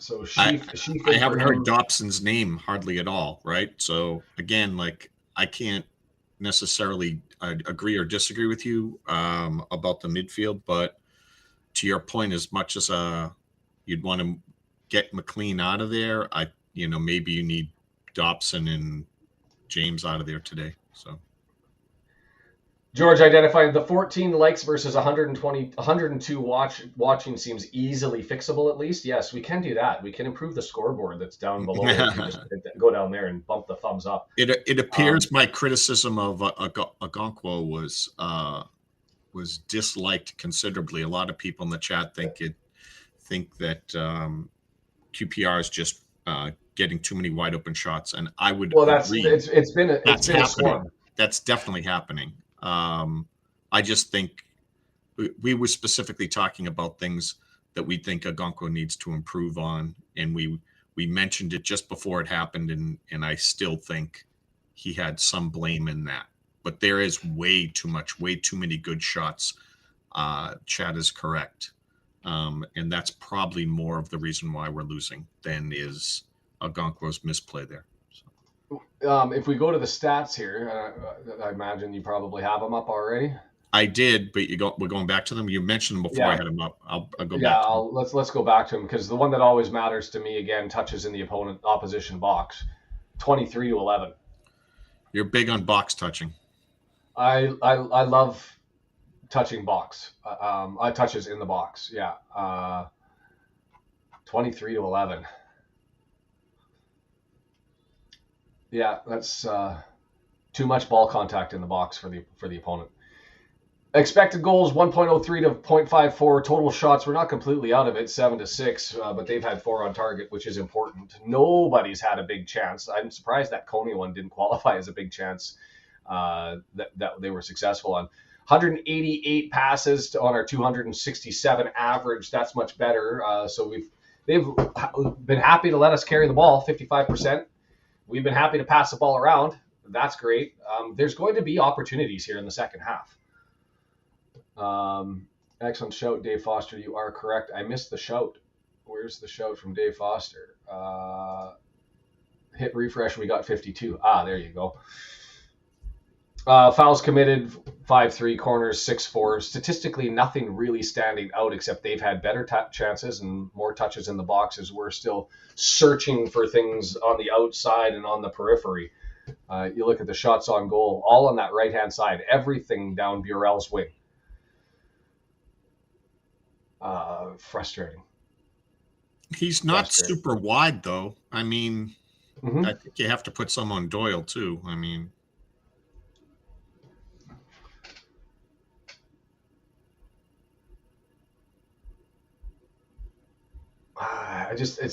you try and get a read on the game, and what your eyes tell you and what the stats tell you, and to me the problem has been midfield giving up too many opportunities, and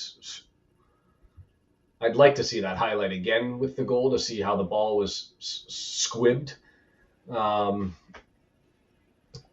picked up and pushed forward to Coney. It was their center back who stole it. It was Morrison that was in the middle of the pitch.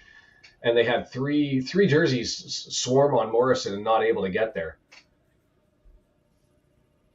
It's just frustrating. Just bouncing around the league. I know the scoreboard's up, but Norwich up 1-0 on Coventry still. Bristol City laying the boots to Sheffield Wednesday 3-0. Stoke still up on Birmingham 1-0.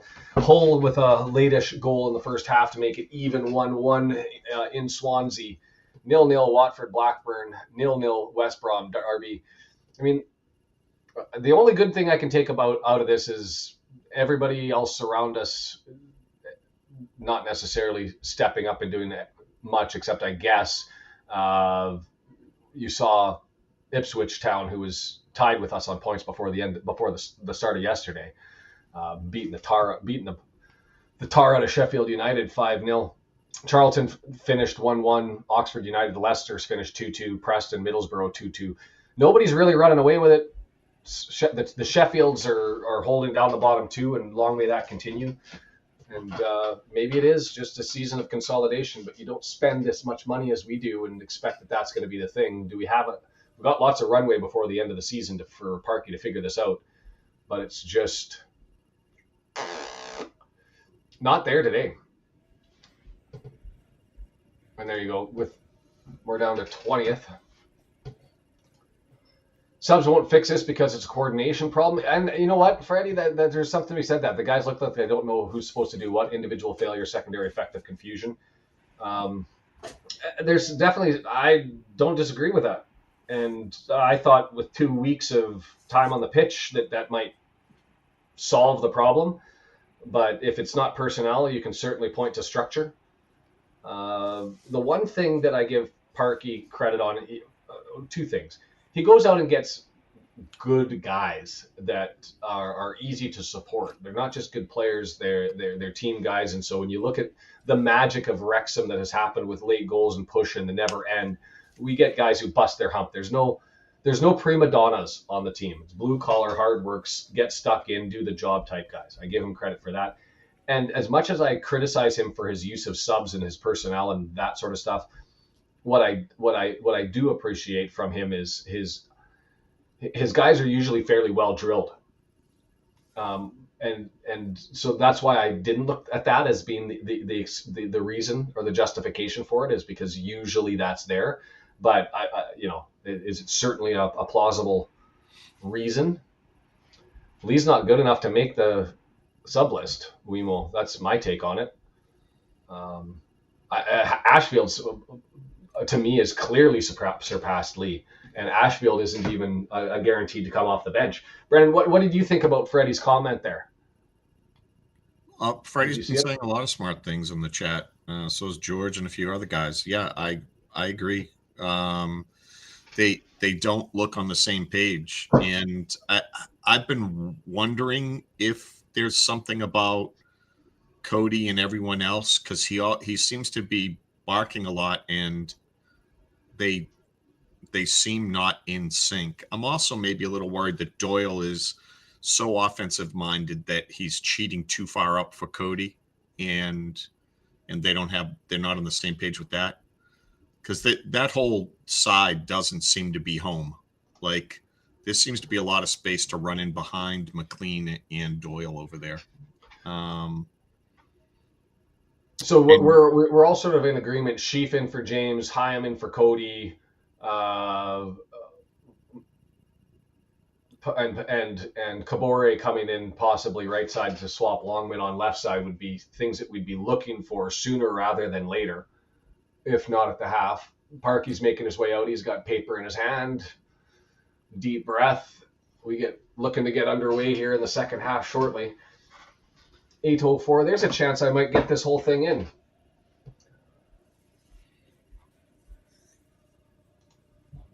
I don't see Lee on the. No, Lee is on the reserve. Only Cannon, Ward, and Rodriguez.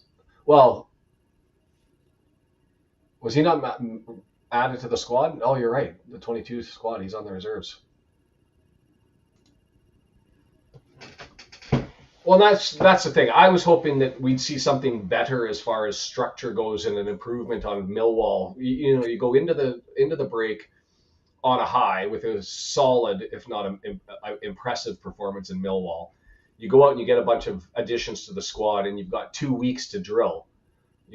Other than Kabore, who was in Africa playing for Burkina Faso, everybody else had their chance to figure it out for a whole extra week, and it didn't seem to happen. So Cody's out there encouraging them. We're on the ball, going to get started. Whistle blows. We're underway.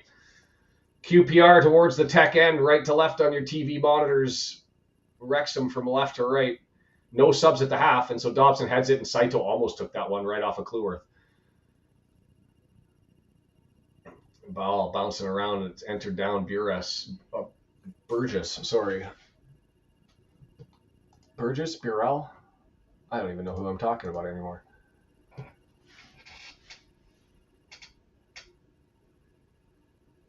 Kone with it. Cody out marking him. Cleworth out there on Saito. Longman there. And well done. Fills in the gap. Cleared by Dobson, cleared, and then punted through the middle of the pitch and given away. Right-footed, and he slipped and fell.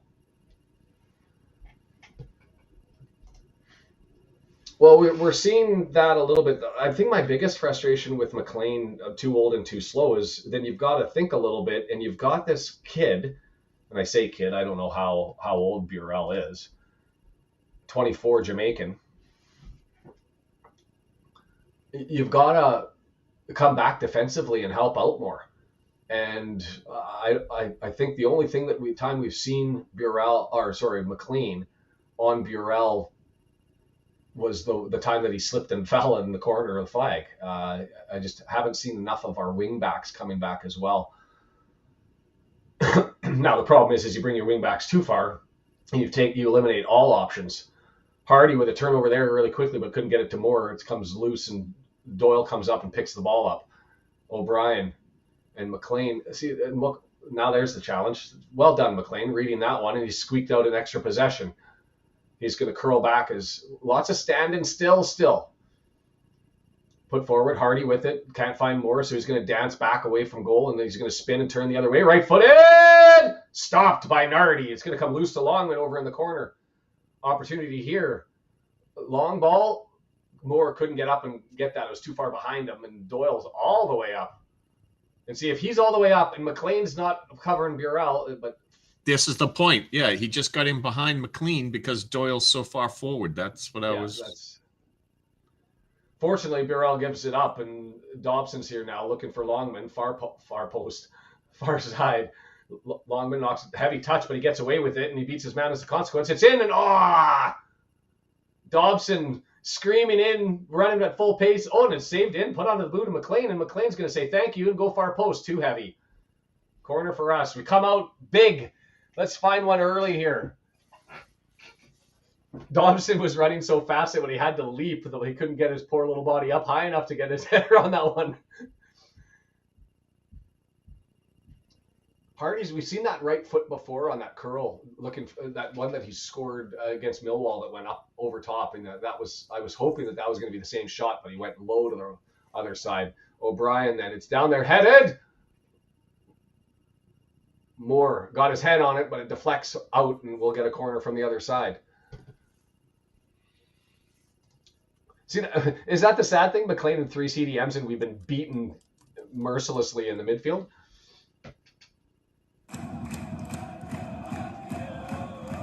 Matty James. No red kit on the far post, and so it's just going to go out, but that was touched. We'll get a throw in on the opposite side.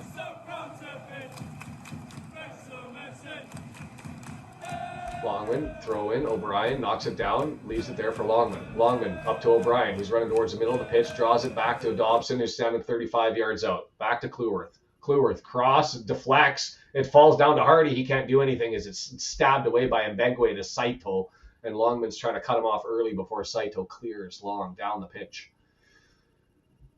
Cody steps onto it midfield. A painful explanation point of our need for Rathbone to return. I hear you. Opportunity. I don't know if he was going for Hardy or he was going far post, but just not enough height on it to go far, and it's cleared away by QPR. Hey, it's an interception in the midfield again. This is sort of what we had for 10, 14 minutes in the first half, where we were able to intercept the ball sort of at will and take extra possession. What I'd love to see is a little bit more connection going up forward as we build up through the back here.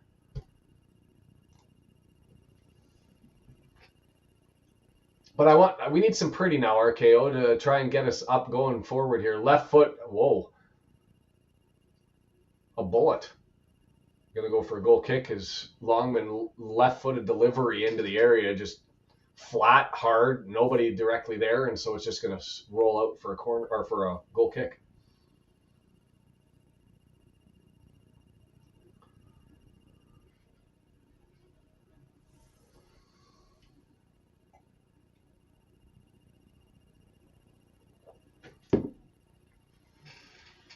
Stick with it.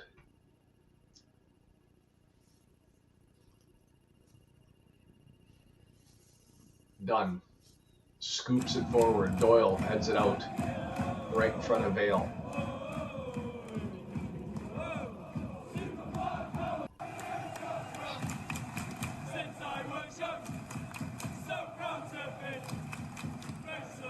Dunn throws it back, and we're back underway after that throw in at midfield. Madsen grabs it, kicks it back to Nardi, and here we go.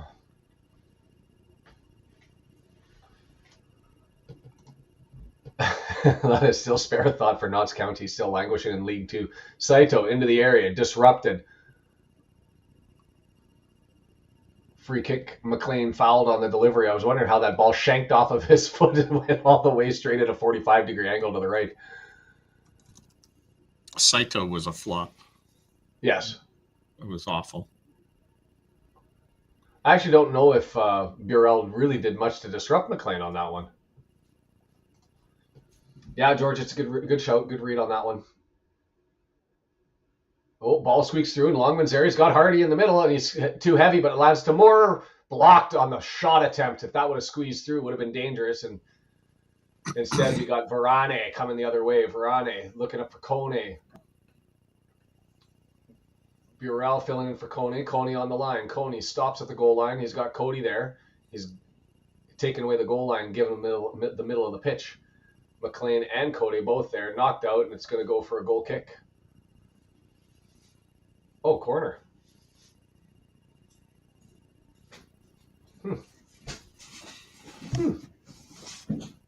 I thought that got caught in Kone's feet afterwards. Contact right.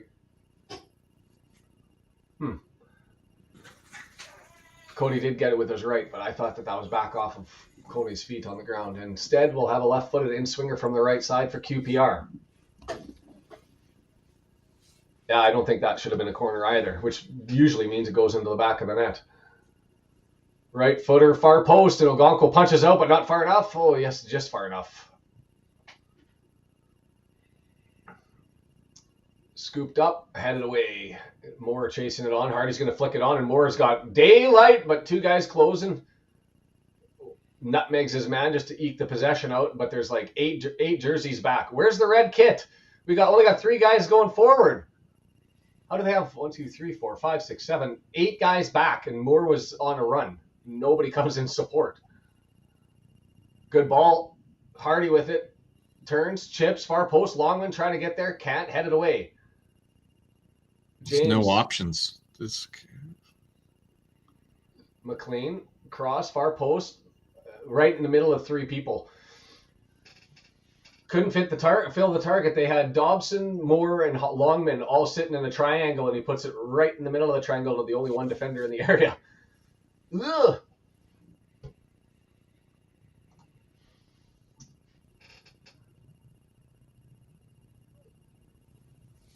We're the Swedish national team then? Look good, but no finish. Dobson with it, 35 yards out. He's going to flick it over to the far side for Doyle. Doyle, he's going to slap it on the ground, and he can't find Hardy, but he's going to get the ball back on a bad clear. McLean. He's going to go far post. No, headed away. Saito trying to get it. Longman knocks it down. Kluwerth over to Longman, 18 yards out. Saito closing. Longman dancing with Saito there. Goes towards the goal line. It's loose, and it's going to be a corner.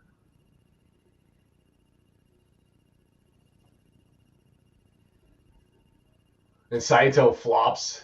Doesn't like the call. Wasn't that an obvious corner? He's definitely 12, 13 best. Diandra, boy, I'm glad I follow the women's team for some solace. It's a full sprint. That's what I was saying, RKO. Morris had an opportunity, but always the ball carrier. Guy dribbling is going to be slower than everybody else, and he does get slowed up. And O'Brien with the cross to the far post and too many white jerseys just headed away easy. Dobson flicks it over to the left side, thinking McLean's going to go over there, and McLean's in the middle of the pitch. Bureau.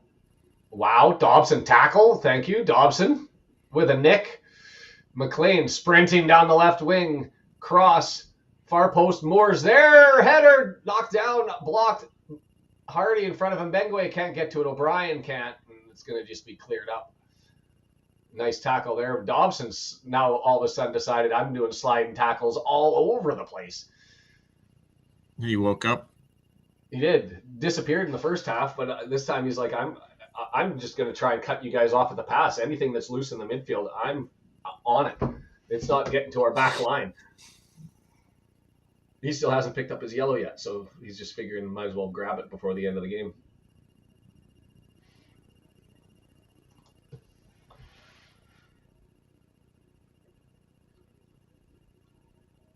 Preach, RKO.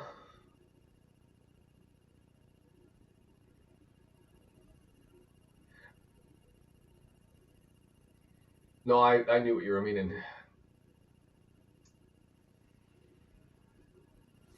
And so the question is why? Was that because we're so far back defensively because we're afraid of we're under siege a bit, or is that laziness? Is that not failure to recognize? Saito with it knocks it back. Varane, he's not going to take the shot. He's going to try and get around O'Brien. Scoops it and went with his off foot. But Ogonko was able to go out and get that one. Swansea up 2-1. Thanks, W&G. Corner then from the left-hand side. Trying to place that into the right foot with the off foot. Ogonko able to get there. Fortunately, it was with his off foot. Oh, there's a spelling mistake in the banner, Andorra. 2 R's, not 1. Hardy, he's free and clear. Long way to go. Midfield running forward. Where's the support? Who's coming back? It's 1-on-2 now, and Hardy's going to take on his man. Here comes Longman. Oh, he took on both, and he beat him. Tight angle. Can he do something with it? There's the shot. It goes off. Moore and Longman, and you got to give Moore and Longman credit. They busted their hump to get up there.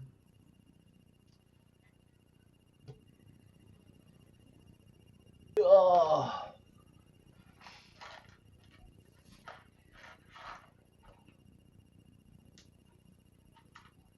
Thrown in, corner was unsuccessful, cleared out, straight out, and now it's O'Brien with it. QPR is yelling at each other, so I don't know what they saw in that corner that they didn't like, because they got the clearance anyway. But Longman knocks it down, gets it to Cleworth. Right-hand side, Cleworth back to Longman, 18 yards out. Taken on Dunn, swept in, it's loose, McLean, yikes! Didn't expect it. Moore went up for the header, and it passed over Moore's head. McLean was there, and it hit him in the knee. It was one of those ones where if he was going to plan for Moore to miss it, he maybe had this under control. But I think just wasn't expecting it to fall onto his leg, directed towards goal, and Nardi can't get to it. Nardi gets to it.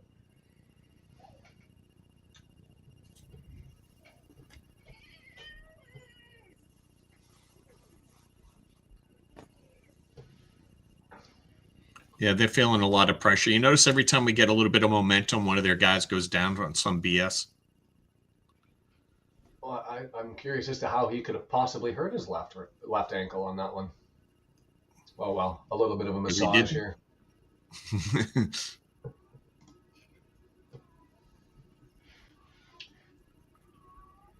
I'm trying to think, I can't criticize Hardy at all. And he beats both men here. Gets around both. Vale comes back in support, and he's looking for a cutback and can't get it to Kiefer. There was way too many bodies. You couldn't get that to Moore. No, that's what I'm saying is. No, they have no right to be upset. He did all the work, and then there's still 2 or 3 guys on real estate. Yeah.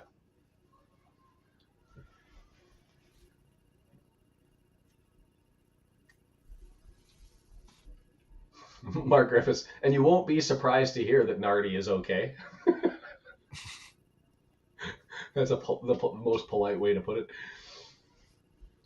Subs. 60th minute. McLean off. Barnett on. Okay, I'll take it. And is this Hardy coming off? Oh, Kabore is on too. So Smith is on for Hardy. Barnett's on. Kabore's on.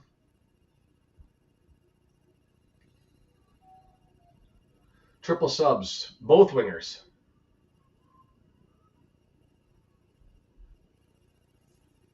Sheath. Wow.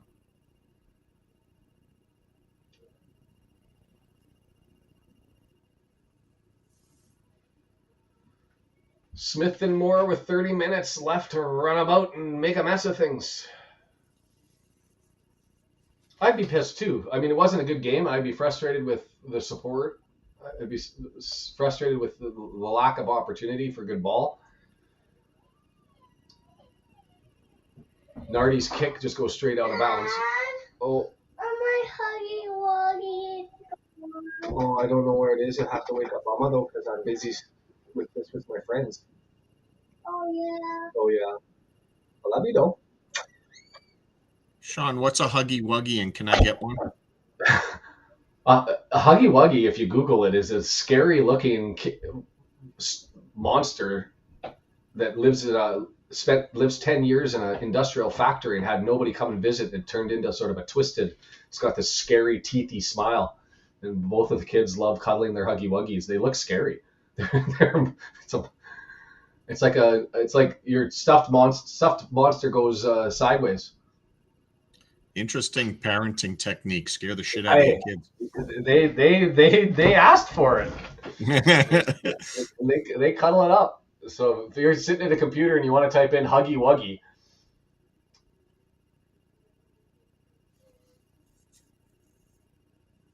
we all need a Huggy Wuggy today. Collective Red Horde Huggy Wuggy. Headed away. That was close, and Nardi got piled into. Clueworth knocks it down. Nardi's still there. Not Smith. Oh, come on. Offside was Smith. I think Smith probably knew he was offside on that one and just kind of redirected it guilty. Editor's note: always make sure that a Huggy Wuggy is consensual. It's like a fluffy slender man with a sharp teeth. Yeah, yes. That's. May I Huggy Wuggy? Yes, you may. That was like a whoopsie shot from Clueworth in the middle. Was it Clueworth who had that one from the middle? It was like a excuse me sort of accidental shot. But in any event, both straight at Nardi, who had just been on the ground and was scrambling to figure it out.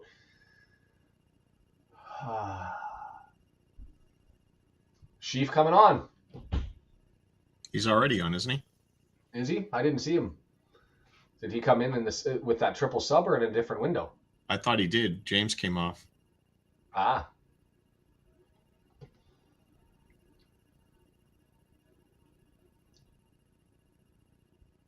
Oh, tripped up was Morin. Oh, they say that was a good tackle. I thought he got leg, not ball, but I'm not Benjamin Speedy. Doyle up over top of Burrell, puts it forward. Barney tries to get out there.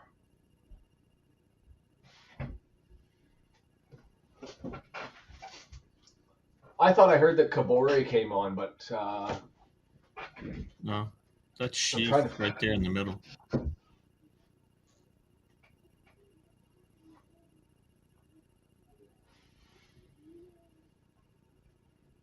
My bad, I missed it.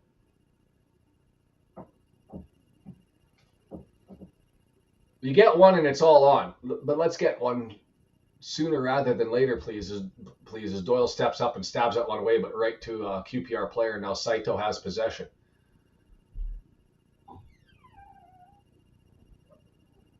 Saito stabbed through Kone, gets it over to the right-hand side. QPR looking for the cross. Left foot over to Saito. Nice little play into the area, and then smashed off a Doyle who blocks it.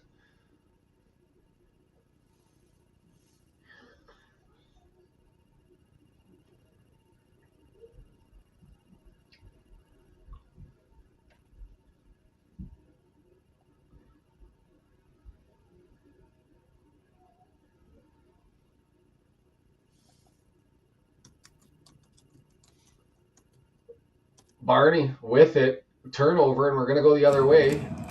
Draws it back. Dobson's there. He's got Smith on the far side. Instead, he's feeding it through to Moore. That was a nice little ball through. What's Moore do? He fakes the pass.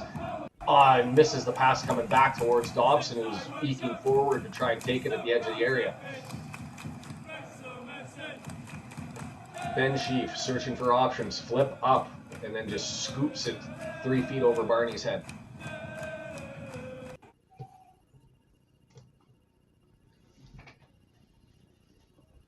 Well, he's certainly a CDM looking at that pass. I'm not going to judge a guy's qualities off of one play. But that pass, looking for options, opted to try to get it to Barney on the right and then skied it over top of him. Do we have any shots on goal in the second half? 8. 3 on target, 1 big chance, 1 missed. 0.64 XG in this half alone to their 0.05. Barney, right foot, smashes it off of him, and we're going to get a corner. We're into it. Like, we're sniffing. We just, the last balls is killing us. It's where we need O'Brien to serve one up and just take care of it and give it to somebody here. Dangerous one more! Scores! Woo! Near post. Kiefer Moore runs straight to the ball, jumps up, heads it opposite corner, and Nardy's sitting there staring at it.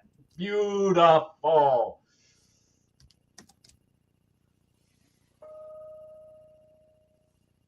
Oy, oy, oy, oy, oy. We're back into it. 23 minutes left, and we've still been swarming. Don't take your foot off the gas and keep going. Moore had tons and tons of space. Holy, Jason, aggressive. Beautiful son of a bitch. Like, nobody went with him on that run. Like, he's wide open in front of Kone. But how you don't, I don't know what, and I don't see an obvious pick on his defender to get him that free. It just looks like they just lost him somehow in coverage. That just seemed like a play, right? It just seemed like he knew exactly where to put it. Moore ran right to that spot. It was right where it was supposed to be. Yeah. It's QPR with the counter punch. Saito now with it. Dobson out blocking him, and it gets flicked out, and we're going to get a goal kick here.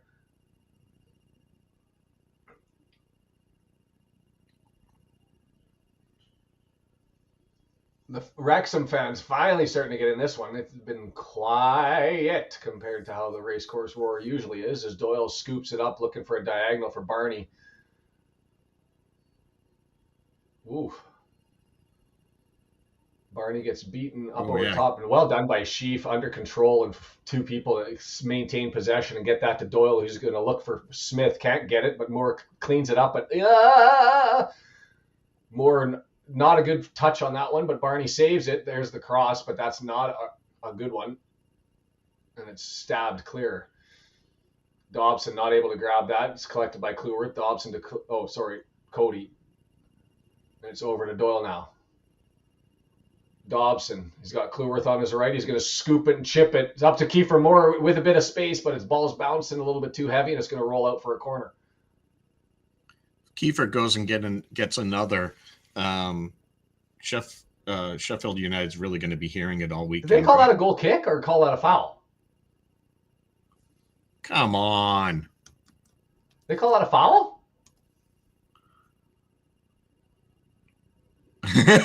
He's just shaking the crap out of his arm.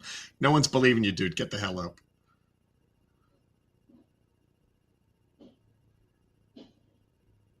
I'm confused. That should have been a corner. I don't think Kiefer was overly assertive. Called that push a foul, I guess. I'm not sure whether they missed that there was the touch there, so they gave a goal kick. I can't see where the goalie is right now. I'm staring at Wrexham fans, which isn't the worst thing in the world, but I just don't have no idea as to what the actual call was. And we're underway, so I won't know. Mark doesn't seem to be that frustrated on the call, so maybe there was something in it that I just didn't see, as QPR is looking to take care of some subs. You have another kid coming in. Jeez.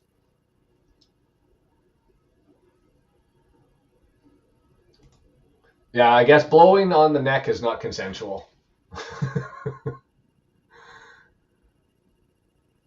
Dobson couldn't get his head on that one to advance it very far down. It's stabbed down, and here's Kone now with it, 20 yards out. Well, Brian misses the tackle and gets forward and back to Kone. Blocked, and so the QPR going and collecting it. Well, give him an Oscar. I mean, he won. He got the foul. Handball. What? Oh, my goodness. Come on. He literally kicked it from his right foot up off of his hand that was extended from his body, knocked it down, and then continued on with the play. They're all yelling they're yelling at the linesman and the ref. Is he secretly the big bad wolf? He is the big bad wolf, to be fair. If I was a center back, I wouldn't want to be facing off with Kiefer Moore and his size. Esquerdina and Dembele. Esquerdina. Saito off.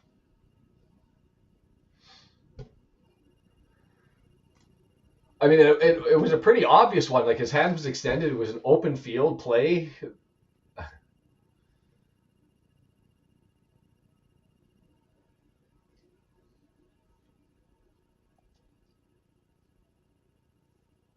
Long throw in by Dunn, scooped forward, headed out by Sheaf.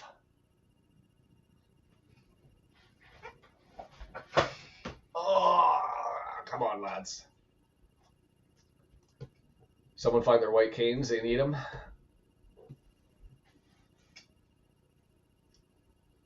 That'll have to go. That'll be a throw-in for us if it goes out, but it doesn't. It's stabbed forward. Instead, we'll get a goal kick.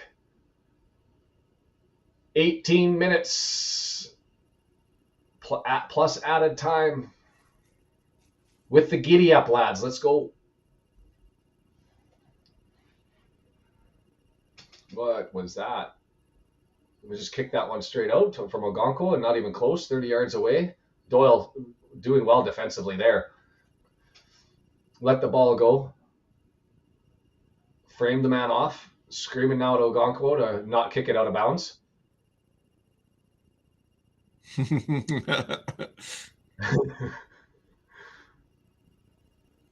Flicked on. Smith with an opportunity if he can get through the gap. Well shot.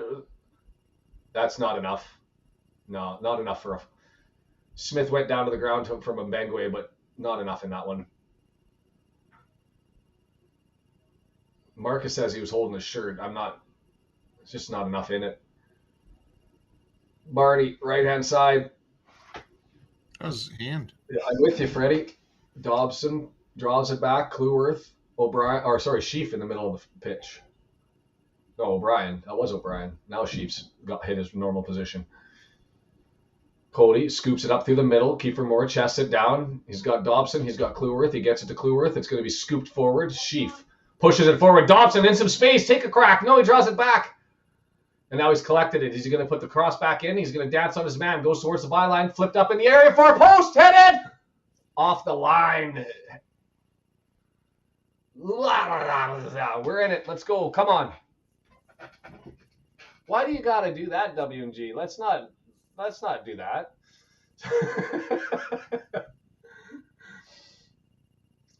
Swarming chances. Longman headed it. I don't know if he was going for goal or back across goal, but anyway, corner's there, far post. And again, we lifted way too far. That's the second wasted corner off of that left side with just too much muscle. And I know they're looking for Kiefer Moore over on that opposite side. On that, was that Sheaf that took that one? I didn't see. Yeah. 15-11 are the shots.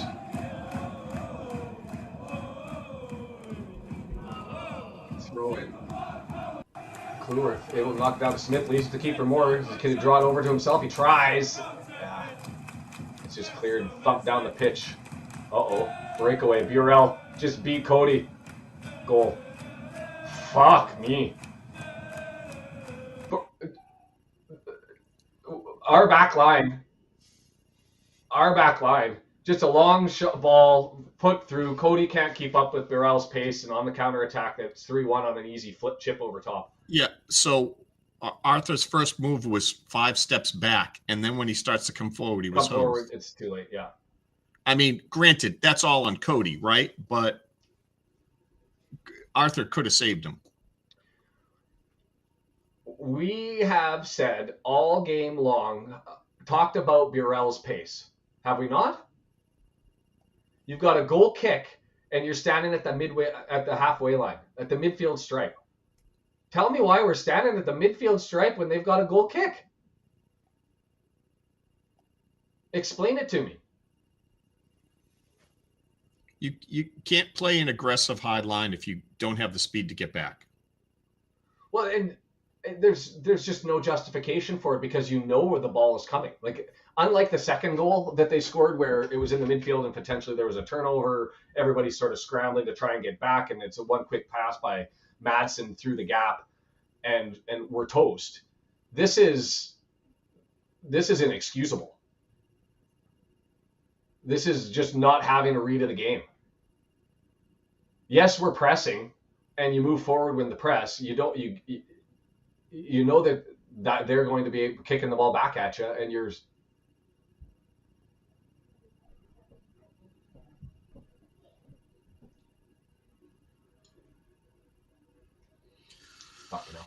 Many people presumed that the Hyam pickup was to potentially replace Cleworth, and it may have actually been, Cody that pickup was for,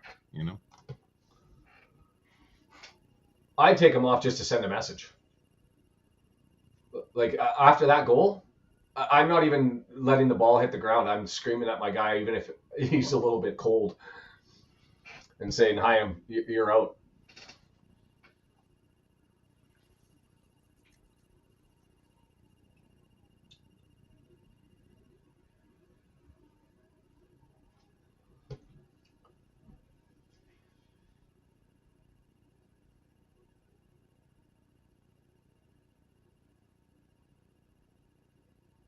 Moore still working, comes back in support, bounces off, and we'll get a throw in 18-yard backs.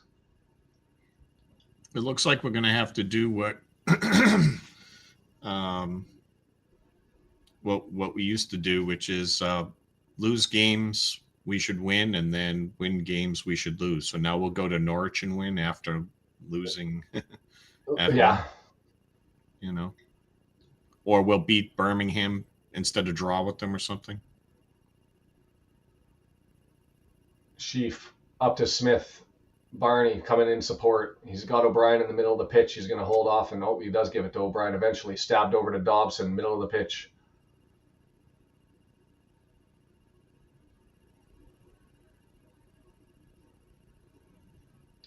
Sheaf over to Barney. 18 yards out, looking for a corner. Doesn't take it. Dances towards the middle. He's got Cleworth in support. Instead, he's going to chip it up, flick it up, and it's way too heavy.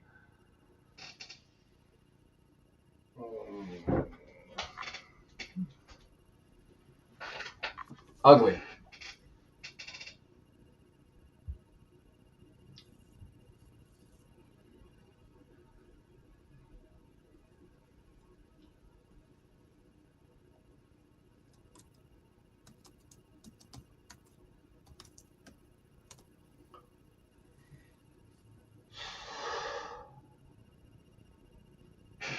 That's my take on the whole thing.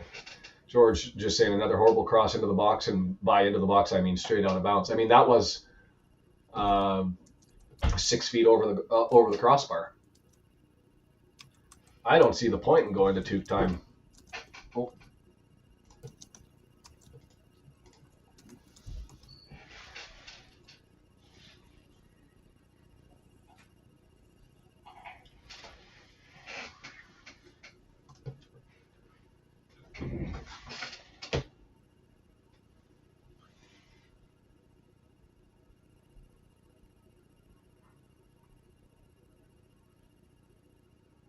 Sheaf, was that Sheaf with the tackle?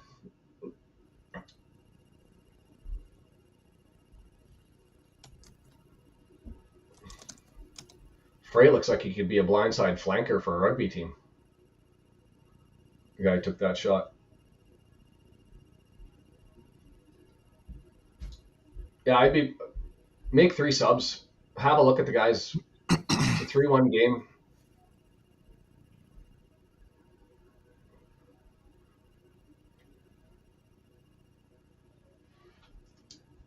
I still think we have the tools. I still think we have the players. The question is whether they can figure it out before we end up sitting down so far out of it that we can't. Flag for offside. Mid-table to me is sort of where I expect us to be still.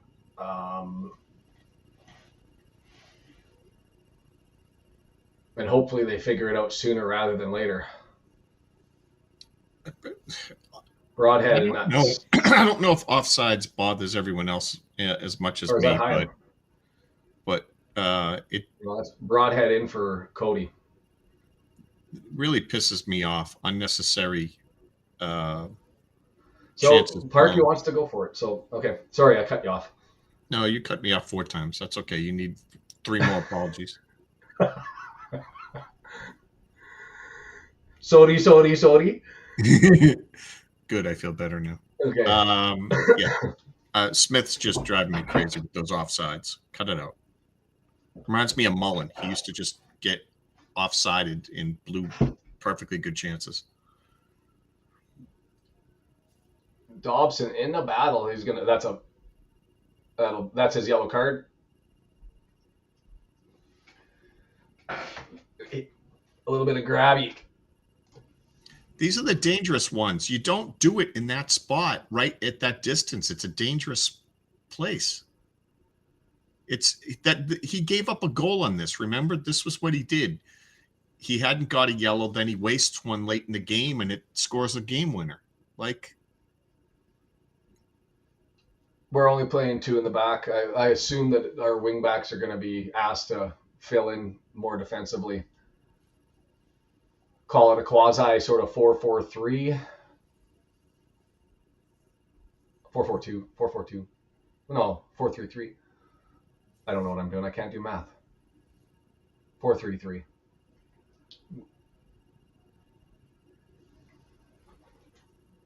This is where Cornelius scored that worldie against Wales a little bit further to the left.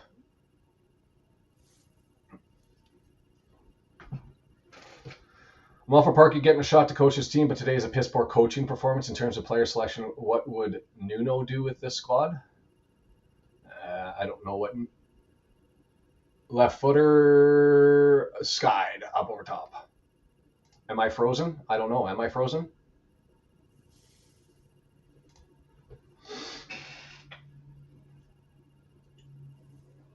Yeah, your video is strangely odd. I'll just go and see if it's a problem with video. I'm moving on my video. Audio working okay though? The audio's working okay. Yeah, let's just see if it kicks back in. We'll give it a minute. I can hit the refresh if that helps. Yeah. Another set of subs. Still frozen? Yeah, it is. Give it a shot. Oh, we lost you. Now it's on me. Hopefully you'll pop back in. Oh, he's back. Yep, you're working now. You know, a little bit of a refresh. Don't know what happened there. Yeah, that was a total disconnect.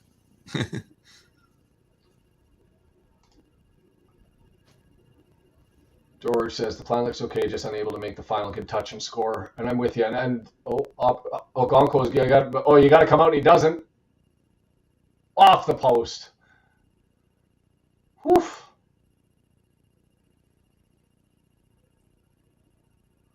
The risk of having 2 in the back, and then they chip over top, and it was in that perfect position. I don't think, as much as I was screaming for Ogonko to come out, I was like, I don't think he's coming to that anyway. Oh, you got to call a free kick on that one. Grab the shorts and pull it back. And when you say I'm fine, Sean, do you mean I'm fine? Fine as hell. Awesome. Fine as hell. Barty with it, 18 yards, taking on his man. Nothing there, so he draws it back. Broadhead in support, slides it back. Clueworth, he's going to serve it up into box 3. People there, Smith, he can't get to it and heads it back the wrong way. And here comes the corner. Dembele, wow. Sheaf with the tackle. And he's going to scoop it up and send it far side, but just enough weight to get past the defender. And Barney beats his man. He's got lots of space. He's going to dance around, right-footed. Hammer it. Great save. Kiefer Moore. Block, pinball. And then it's out and cleared. Opportunities. I don't know the answer to that question, Ken.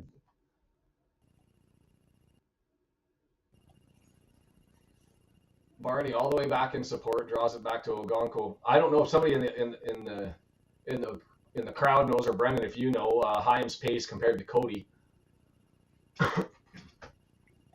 I do not.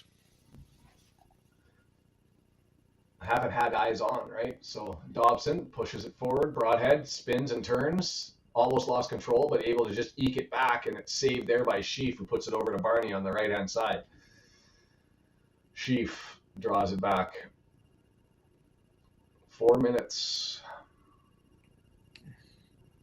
Yeah, if we're going to have a chance, we need it now. Into the sun, blocks it. More down, it's right there. Oh, bad touch by Dobson. It was there for him, and he just... That first touch is disappointing. We've had a lot of bad touches in this last If he could have controlled that and sent it at his feet, he had a channel and options. O'Brien going to serve it up. Is Moore going to do the curl around in front of the 6-yard box again and just replay the last one? Nardi able to clear it out. Dobson in a battle trying to get it. Advances it forward. Dobson again advances it forward, and he gets it out. O'Brien, who took the corner, has it there. Over to Broadhead. He scoops it far post. Header! Oh! How did that... Was that Smith? I would have expected better from Smith. He missed that horribly. That should have been a goal. Broadhead, great service. Smith all alone. Keeper's just standing on the line, angles aplenty, and he punches it 12 feet past the far post. That's awful. Jeez. A bit off, George. A bit off. Just a bit outside. Yeah, just a bit of that stuff.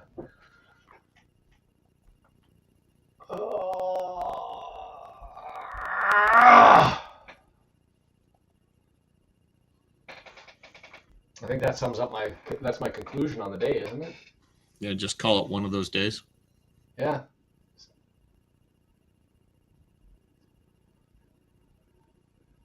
I got 90s R&B stuck in my head. Just one of those days that a team goes through. Fans are angry inside. Gotta take it all out on you. I mean, night frequencies calling out, there's going to be a lot of questions. I think people have been doing that like every time we lose, right? Like we lost the first game and you were getting a ton of that. See, we don't think Parky can handle, blah, blah, blah. I just think we still haven't, I still don't think you've given guys enough time to get on the same page and play together. Like you got to play some actual minutes and figure out the right lineup. I mean, and part of that to me though is 82nd minute. You instead of making that one change for that window, bring it in and saying that you're going to go for it with Broadhead coming in.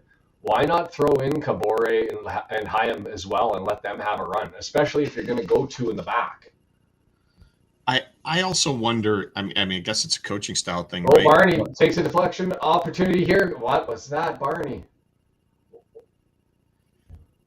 The ref didn't see it. Ref had his back, so the line was going to have to call it. But Barney's down, and he got wiped out. And Speedy has no idea as to what's going on here. He's going to go talk to the lino as Barney just got taken out.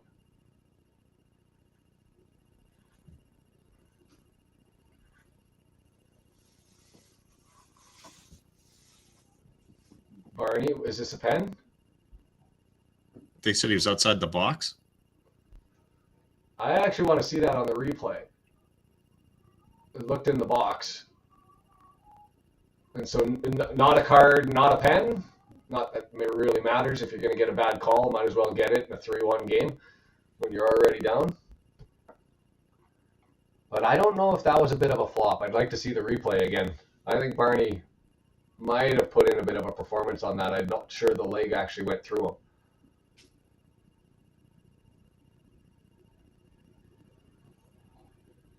Why are we talking? We're down by 2. I know you got 5 minutes of added time here, but Moore went over to chat with O'Brien to find out what they were going to do on this one. Interesting spot for a free kick, and it's a short one, dinked forward, and it's easily headed and cleared. Sheaf goes out and gets it, draws it back. Longman, he's going to go far post. Smith! Right into Nardi's hands. Another header.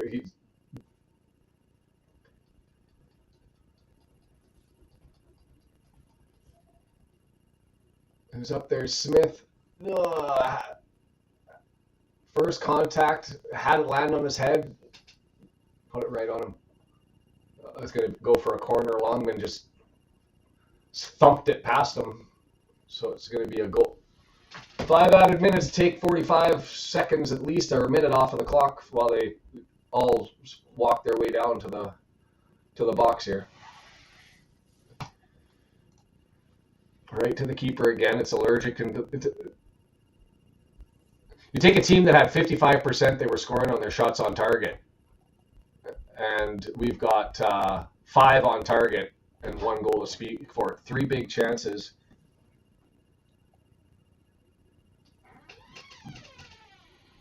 I'll take them. I'm going to have to go here. Yep, go ahead. The 9 o'clock is coming, and it's taking a time to get the boys ready, so I got to go. As I discussed earlier, I've got a thing with my kid, and so we're out. So, Brendan, you get to take this one home, frustrated, and I get to go think about it in the car. Much love and happiness. Everybody have a good one. Thanks for joining me for this one, and enjoy Brendan taking us home. Take care. Bye. For me. All right, guys. I get the good part, I guess. You're off the screen, Sean, if you're wondering. You're good.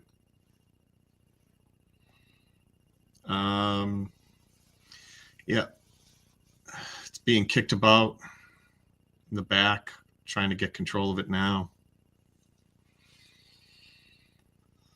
Oh, QPR with the ball. Are we stealing it? Longman falls in the ball. It's going to be ours heading back. Kicked way downfield. Unable to hook up with Smith. Ball's tipped over to Dobson, over to Barney. See what he's going to do. Back to Dabo. Back to McLean. Dabo chips it in. Smith looked like he was offsides. Yeah.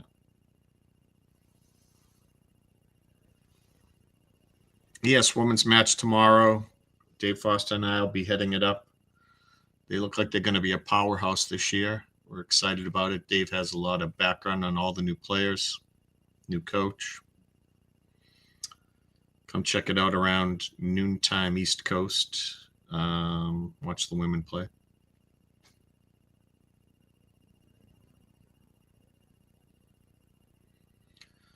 Goal kick put back into play, deep into Wrexham's end, back to midfield. Possessions challenged. QPR going the other way. Barney gets back. Just knocks it downfield. Smith flops. Do they give it to him? Looks like they do.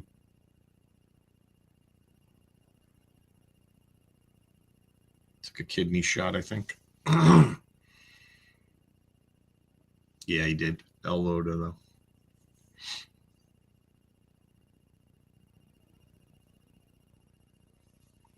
Ball's being swung around. Doyle's coming forward. There's the chip. Header. Another save. This might be more difficult than you think with the sun the way it is at the moment.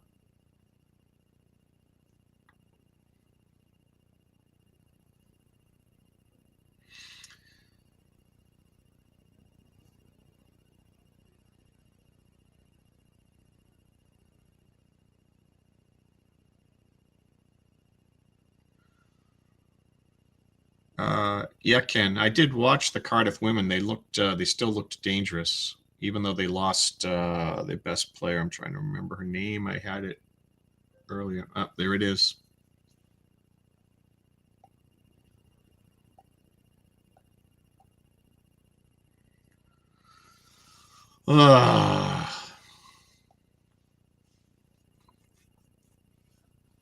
Stuff to work on. Hopefully, we'll be straightened out by Norwich by the time we get to Norwich, not by them.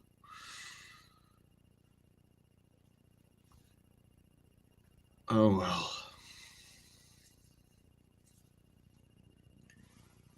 think totally outclassed. We're definitely their offense against our defense, definitely. I think we missed a bunch of opportunities. We still should have scored probably a goal or two. Now, you scoring 2 in the championship. I don't know that our offense was outclassed. We missed opportunities we should have, definitely scored on.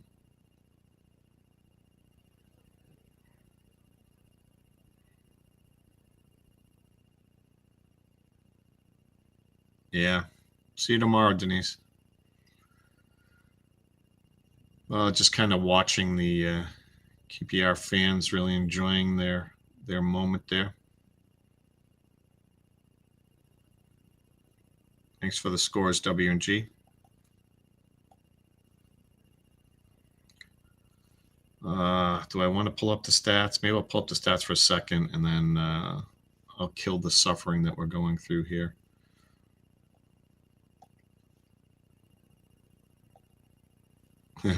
When Sean cut out, we have a frozen picture of him. That's nice. Yeah, so what are we looking at here stats-wise? We had 61%. Well, we know how that goes. That doesn't help us. Look at that XG, 2.65. We do not see numbers like that. I guess that does back up what I was see you later, Woody. What I was talking about. We should have had goals. 21 shots. Yikes. 7 on target. 3 big chances. Yeah, I mean, the numbers are showing it. We could have scored more.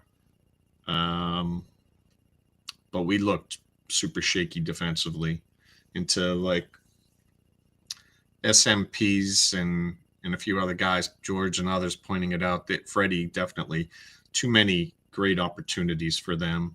Back line is not on the same page and looks like it's lacking speed.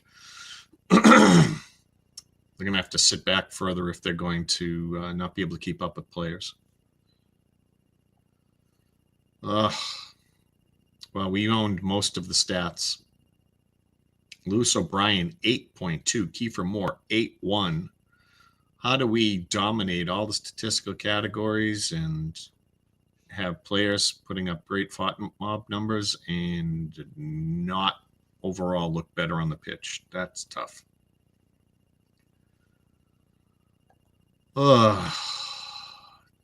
Definitely not our day.